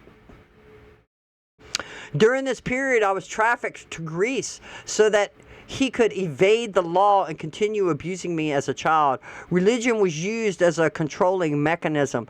A distorted form of Christianity was used to install fear, optimism, and obedience, with threats of divine punishment, death, and hell if I resisted. The abuser carried a gun, issued threats of violence, death, and suicide, used alcohol, and isolated me almost entirely from society for approximately 5 years, except for education. Even my schooling was tightly controlled through pickups, drop-offs, intimidation of teachers, and acts of violence towards others. Jojo, parent of survivor. There is a widespread belief that children are only groomed or actually exploited if they come from chaotic backgrounds or are in care. This was not the case for our family. Grooming has no boundaries. I have 5 children, and all of them are all well respected and have good jobs and have families of their own. My daughter did not come from a broken home. Another indistinguishing pattern emerged. We find that we would find her dumped on our doorstep in the morning, intoxicated. The men grooming her were giving her alcohol and drugs. We questioned her about this so-called boyfriend. She told us she loved him. And when we asked her his age, she said she thought he was around 25 years old. She talked about meeting his family. She was a young teenager. I could not understand how any family could accept a grown man being involved with a child.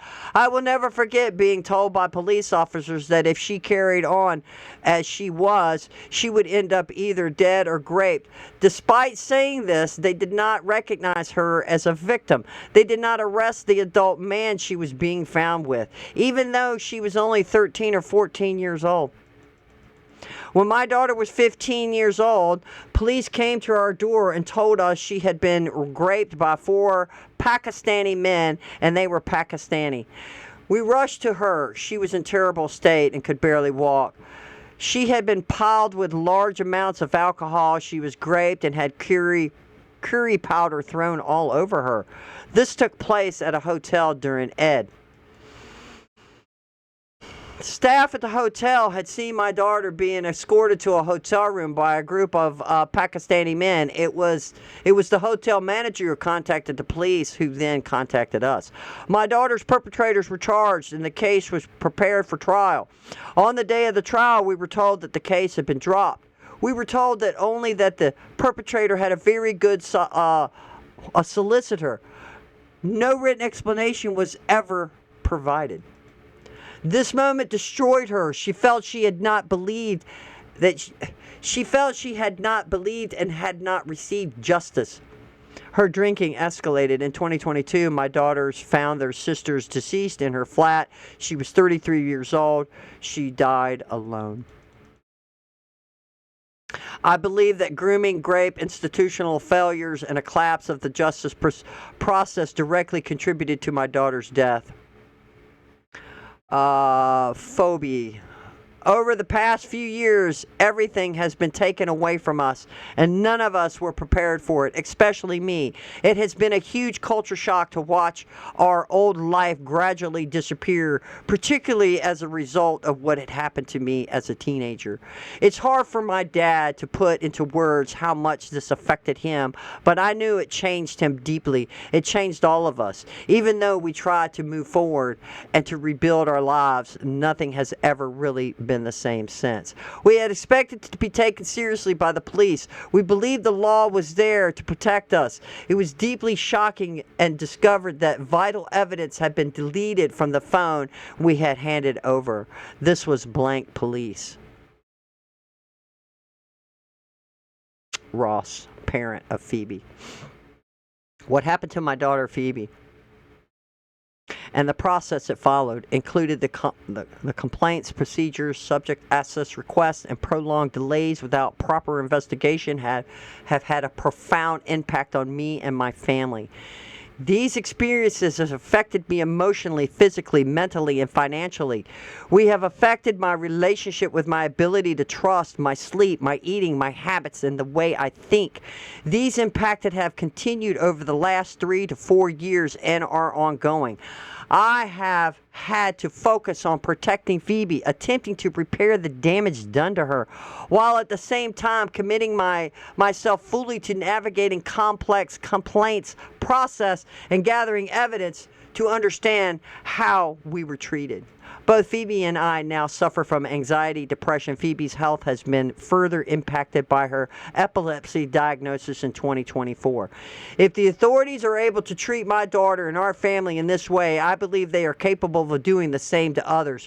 What has happened to Phoebe and what we have lived through over the last 3 to 4 years will stay with us forever. I guess it's Celeste. I was then approached by one of the Slovakian men, and he asked me to suck his blank, which I refused. He then began to force his blank into my mouth. I was then grabbed by a tall, muscular man wearing a pair of glasses.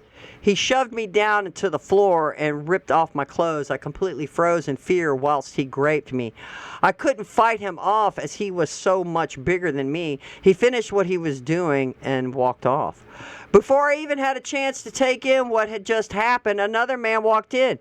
He held my shoulders to the floor whilst he put his blank inside me. I was grazed by the same 4 men continuously over a 2-day period. It felt like an eternity. They would make us shower and watch whilst we did it. And I was so confused at the time to why they did this. Following these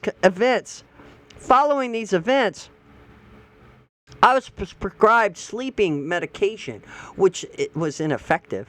I was also prescribed medication for bipolar disorders. However, this did not improve my condition. At one point, was I offered consistent or appropriate emotional or psychological support? My foster care arranged me to attend art therapy sessions, but I did not feel that these were beneficial. I felt significantly let down by the system. No professional made any meaningful effort to speak with me about my experiences following this incident. My social worker attended only for routine monthly visits, and there was no additional support provided. Approximately 3 years later, my foster care received a telephone call informing her that my case has been discontinued due to a lack of evidence. I found this extremely difficult to understand, particularly given that I had identified 4 individuals in the connection with the offenses committed against me.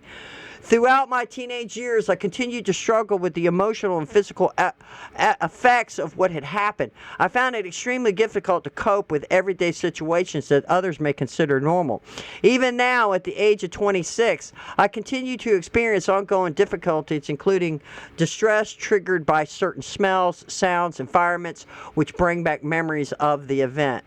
I have attempted to engage with various forms of counseling and therapy. However, due to my lack of trust in professionals, I have found it difficult to fully engage, and these interventions have not been successful. I wish to make clear the long-term impact that these events had on my life. While I understand that some aspects of this statement may extend beyond the immediate facts of the incident, I believe it is important to explain the lasting consequences. The trauma I experienced was significant, and I also feel that the response of the professionals involved made the situation more difficult than it needed to be. I feel that I was let down by South Yorkshire Police and Social Services in the Rockland area. I remain deeply affected by this and continue to reflect on how others have had similar experiences. These are survivor quotations. During the course of the hearing, survivors provided enlightening and hollowing evidence. Below is an example of some of the quotations that came out of the inquiry. Grape Gang member played a confusing dual role. He arranged girls for the men, but also acted as a protector. He brought me phones, drinks, and made me feel special. I trusted him. Later that night, after Grape Gang member attacked me, Gang member found me, brought me food, and took me home. I passed out and woke to him rubbing his blank on my lips. On one occasion, I went there with my friend. We were given bottles of red wine after being forced to have with between 15 and 20 men. My friend became violently ill from the alcohol. I took her home to avoid her parents seeing the state she was in. My own parents called the police, but they were not interested in pursuing what had happened. When the restaurant closed, he took me to where the tables were stored and we had S. Immediately afterwards, all the restaurant workers entered the area. Gang Grape member held me down while they each had their turn. Laughing during the assault, later in the car, he insulted me and called me derogatory names, blaming me for what had forced me for what he had forced me into. On one occasion, I woke up to find Grape Gang member and Grape Gang member, I guess this one member, no member, both having S with me. Drinking became my way of coping. At school, I was mocked and humiliated by peers. I would cry privately but pretended at school that I found it funny, even making it crude jokes to fit in. Even my friends believed it was consenting. This was accommodation provided by Grape Gang, a temporary accommodation, as he told the council he was homeless. This flat was used to take girls for S. We spent many nights at this flat drinking alcohol and playing a game called Spin the Bottle. I now believe that the men manipulated the game so that it always landed on me. It would often end up very drunk and naked at the end of the night, and the other girls would be taken home. But I would be kept back and subjected to sexual acts by the men. Around 5 a.m., I would be allowed home and would sneak into the house before my parents woke up. Despite all this, the authorities treated me as though I was to blame for what had happened. I felt completely powerless, trapped between violent perpetrators and a system unwilling to protect me. There was a Bangladesh man who I had 2 children with, who was physically violent and, knocked my teeth out. snapped on my head, stomped on my head, lots of different things. I managed to get away from him because I think he threatened to burn my house down. I was almost like they were just looking for girls to bring to this wedding celebration after everyone had gone. I heard lots of stories from Western women where their children had been kidnapped and they've never seen them again. Western women had been married, gone to the Middle East, their children had been taken. It was also all the white girls in every home that I went to. And I mean, I've seen girls locked. I remember a man opening the back of the van and I saw maybe 15 to 20 girls locked in dog cages. Looked like they're on drugs. But at that age, I think I was 16 or 17, they said to me at a Esrel Health Clinic that I was checked out. I was diagnosed with polycystic ovaries. And they said the chances of me ever having a child were very, very, very, very, very slim. Because of what I've been through, they said because of the chlamydia, oh my God, because of the state of my ovaries and because of the pelvic inflammation disease, I had a very bad environment in there, and basically that it wouldn't probably hold a child. I feel sick knowing it's still going on, that nobody's wanting to do anything about it.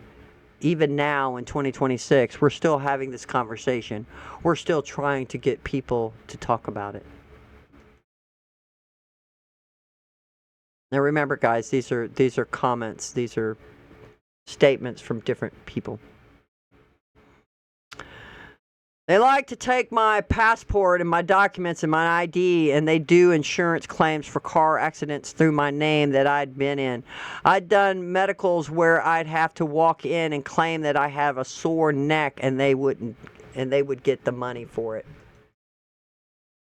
I got beatings all the time whilst I was in the children's home. Lots and lots of beatings because I was telling the police.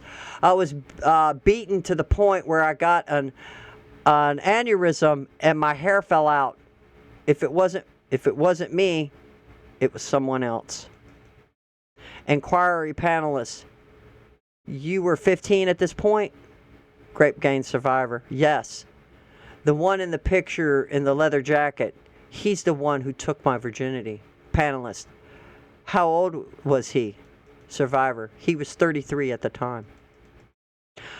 I have experienced retaliation and hostility within my professional role when raising concerns. I have been warned against speaking publicly and told that doing so could result in disciplinary action or dismissal. I was taken into a bathroom by the girl who had brought me there and told to shave. She then told me that we were being sold to the men who for S.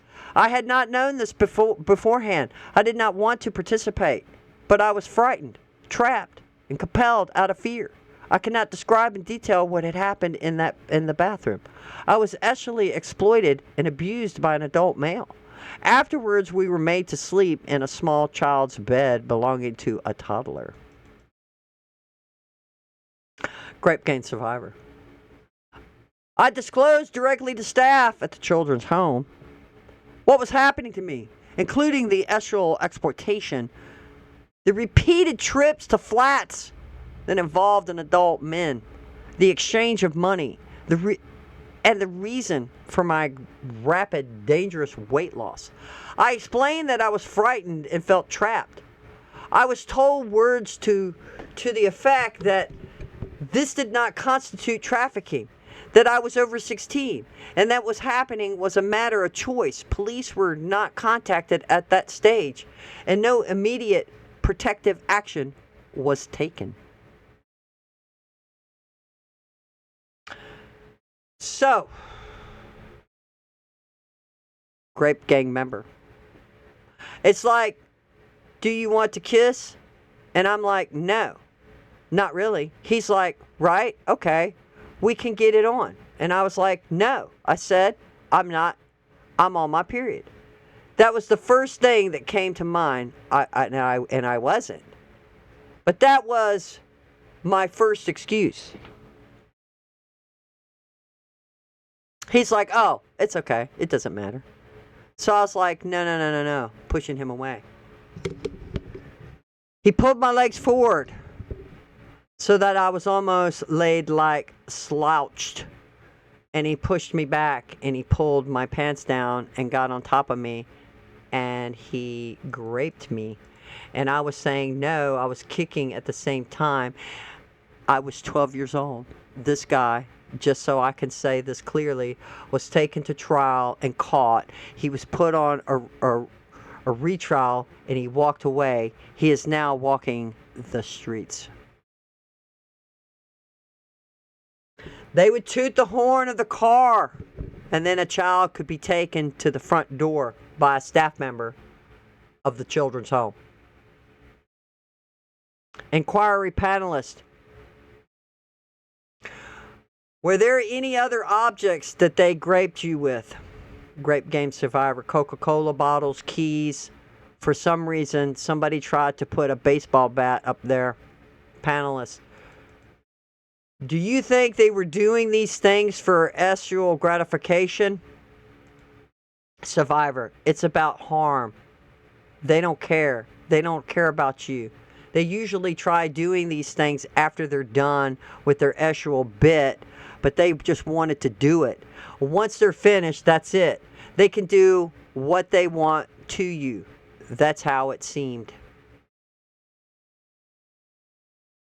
I remember the first time I was taken into the sexual health clinic by my social worker. She walked me in there, and it turned out that I had chlamydia in my throat and vagina. And I had also gotten gonorrhea at the same time. At the same time, they also diagnosed me with genital warts. And then a few months later, I was taken back again. I was diagnosed with chlamydia again, gonorrhea again. By this time, it was also pelvic inflammation disease. Never once did any nurse, doctor question any of that.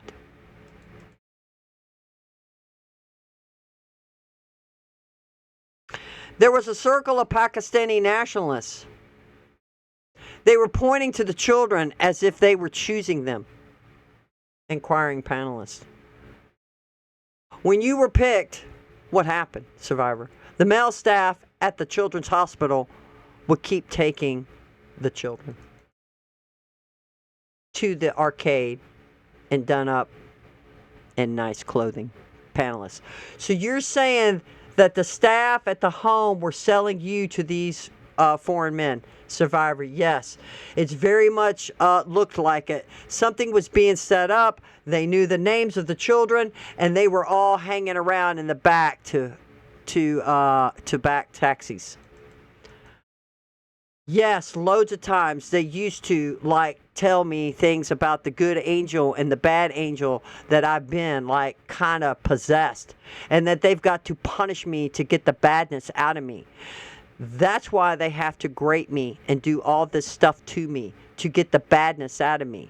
I've got to be punished. Yeah, and it was just all kinds of stuff like that. The words that they say to you, you're Gora, like white trash and white skin. When I was 15, they trafficked me to the Birmingham. I walked into the bathroom in the flat, and there was a dead girl in the bathroom. I was told by a female gang member to gain more weight. She said, Somalian men like big women. I needed to eat more and was trying to feed me. I went into the flat expecting a house party. Instead, I was met with a cream flat that smelled very nice, very calm environment. Pictures of children, a child, a little girl on the wall, and 6 Somalian men in the lounge sitting around a coffee table chewing something. I didn't want to do it. I went for a cigarette by this window, and one of the men came over to me, hand on my throat next to the window going, no, you need to do it. You need to do it. And I thought, I'm going out this effing window if I don't do what I'm told. So I did.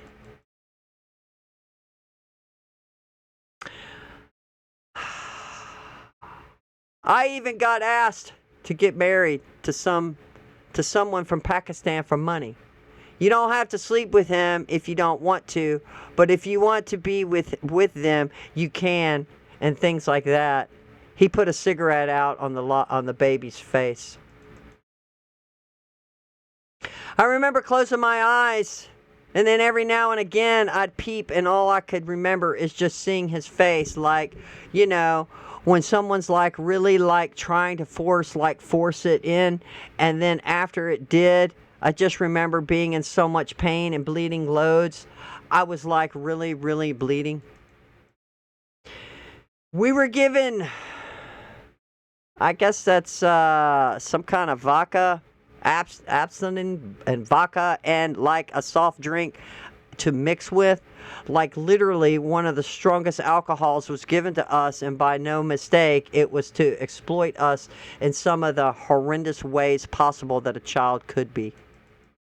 I grew up in the middle of a middle class home with two parents that had been married for a considerable time. And I think that's quite important, because most of the time the idea that the grooming gang victims are in care of they runaways, or they're from generally lower class backgrounds. And I say this to just defeat the presumption that it's only a vulnerable or stereotypical vulnerability girl that can be groomed, because the perpetrators are endurous, and are they targeted anyone. Insidious. We've been going a long time. Insidious, and they target anyone. They will find weakness and vulnerability anywhere. It happened in the summer of 2017. I was about 14 when I first met the second group of perpetrators. I met them through another friend who was being actively groomed by them, like very severely. The first time we met them was in a park, which is now a massive hotspot for child sexual exploitation, and it happened to hundreds of girls there now. They said that they were going to attack my family's house, and she had two little siblings, and her mom was quite vulnerable as well. So for her, it was a massive thing. Oh my God, I've got to go, because this is going to happen if I don't. And it's the type of thing that, well, a child would believe, but it's probably something that would have done. They were absolutely insane, and they were known for violence against women. It was actually quite a brutal sexual assault. He dug his fingernails into me and to me. It seemed there was no actual pleasure for him out of that. It was just control and actual exerting power over someone who clearly vulnerable, and showing I have you where I want. I have you where I want. After sentencing, she sat behind us, directly behind us in the public gallery. Throughout the whole sentencing, she was constantly saying effing liars, lying white bitches. And she was a white woman herself, who I imagine may have been groomed and has obviously now married into the family, shouting obscenities at us. She said to me that God will be the witness for what has happened to me. The police didn't do anything last time. I told them that I was essentially forced, and they smirked at me in my own home and left. So, I mean, there was no evidence that they were going to do anything different, that they were going to actually support us. I want the institutions to say, you know what? We hold our hands up. We believe you, and we're sorry. I gave up giving justice a long time ago, but just for it to be recognized and believed, that's all I want. When you're being told that you're a liar for such a long time, you begin to believe it. I suppose I just wanted someone to say, do you know what? We messed up. We failed in our duty to protect you, and we're sorry, and we're going to learn from this. One of the assaults that actually happened to my friend, she was in that house and she was forced into it by a 24-year-old woman who said, go in the room with him and have S with him now. Go F and do it. And I remember her screaming so loudly and coming running back in a half-dressed and saying that she was bleeding and in pain. The worst people that exist in this situation are, apart from the perpetrators of that horrendous abuse, are the people that sat in those positions within those authorities that had every opportunity to do something about it and chose not to. And when you do that over several decades, then it results in situations like this. And that's how this has thrived. And that is how that culture has. It's how it was born. It's how it's thrived. It's how it's surviving. And it's how it will continue. It started when I was 13. I was raped by probably about 600 to 700 different men over 3 years. Inquiry panelists, did the NHH play a part of where you're able to talk about it? Grape gang survivor. I went when I was 13 with chlamydia. And then I got genital herpes. And then I had a miscarriage. And then there was all between 13 and 15. So they knew something was going on. I did go once and explain to the doctor because I was like, can you give me some antidepressants or something? And the doctor said, well, I don't think that's a warrant enough to give you those when you're too young.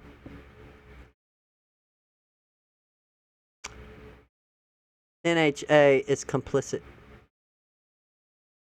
Rape gang survivor, the gangs, are untouchable. They are. Because nobody wants to admit that there's a problem. Because they don't want to be deemed as racist. And also because it goes higher up. And they don't want to be blown open. They said that they wanted to take me back to meet their families. So luckily I didn't have a passport. Otherwise I might have been sat here. I wouldn't be sitting here right now. Inquiry panelists. The imams who ran the mosque, do you think that they are aware? Survivor. They know 100%. Because my friend was, when she was 15, she was sleeping with a guy who was older. She had a baby by him, and his dad was an imam. His dad knew. He got his son married and said that he wasn't allowed to see the child. They looked after their own community. I remember being with my friend, and she lived in a child's home, and they would come and pick us up from outside, and then the care home would ring the police and obviously tell them. And then the police would come out and they would call us prostitutes. I don't think the services, even down to social services, I don't think that they really cared. I don't think they had the same thought as most other people. That we were prostitutes and that we wanted it, I don't think that they saw it how it really was. That it was grooming and rape. They blamed us for it. It was our choice. It wasn't just rape, it was violence as well. I had a gun held to my head. I've been beaten so that I'm literally covered head to toe in bruises. That's when I was spiked and I was drugged and I had a knife at my throat because he wanted me to sort out 10, 15 cars full of men. I'll get kidnapped. I don't think people realize that. They think it's great, but it was torture as well. I'll be kidnapped and I'll be locked in a room. I'd be beaten. I'd be told if I don't do this, I'm not going to go home. So it was a lot more than just rape. I was beaten black and blue, raped, not only essentially raped with their body parts themselves, but with objects as well. There was an incident, I was taken to the hospital. It's not even in my medical records. I was taken to A&E because my vagina was split open from a glass bottle. I just wanted it to stop and not happen to any other children, for people to actually act and do something and stop being so scared. Inquiry. How many different men do you think raped you over a period when you were 16? Rape survivor, about 100. Panelists. When you were 16 years old. Yep. Survivor. I was just getting like more and more nonstop phone calls. Everyone knew I was. Everyone knew who I was. I couldn't walk down the street without cars pulling up and just saying, "Get in." Inquiring panelists. What would happen when you get into the car? Survivor. They'd just take us off to a house and whatever. That's when all the bad stuff would happen. They'd grape you? Survivor. Yes. They wouldn't take no for an answer. It was on a daily basis. It was like you'd be in one car and then you'd get a phone call. You better come and meet me now. So you'd get out of that one car and you'd get into the next car and then the next car. And so it was about 10 and 1 in the night. Requiring panelists. You said around 100 men. What races were they? Mainly Pakistani. Were there any white men? No. Did they ever speak about religion? Survivor. Yes, loads of times. They used to tell me things about the good angel and the bad angel, that I've been kind of possessed, and they'd got to punish me to get the badness out of me. That's why they have to grape me and to do all of this stuff to me to get the badness out of me. I've got to be punished, yeah. And it was just all kinds of stuff like that. The words they say to me, "You're Gora, like white trash and white skin." The taxis would drop a girl off. They'd go into the shop. That taxi would leave, clear the job. Then another taxi would pull up. Girls are half drunk. They're just getting in a taxi thinking it's the same one, and then they're being taken to places to get raped again. And there's a chat. There was a group chat for all the drivers, so they were all communicating with each other, mainly Muslim taxi drivers. I was actually married to a Pakistani guy and fully converted. Though the imam came to my house and I was fully converted. I heard the police officers' radio go, and I heard them say that they were taking my daughter to Mohammed's brother's address. I begged them not to take her there. I was like, they're the people that are doing this to her. You cannot take her there. They're going to kill her. Because I did believe that they were going to. And they didn't listen to me. They did take her there, and like I said, she was abused there by Mohammed. I remember closing my eyes, and then every now and again I peeped, and all I could remember is just seeing his face, where someone's really trying to force it in, and then after it did, I just remember being in such pain and bleeding loads. I was really, really bleeding. Mother, a grape survivor. We've had 2 firebomb proof our letterbox because we've had threats to have the house burnt down. She's had threats to get her throat slashed. I've had threats to get my throat slashed. This has been continuous for 4 years continually. Father, a grape gang survivor. She's already been graped at this point by gang, and most of her gang members went to her school. Wow.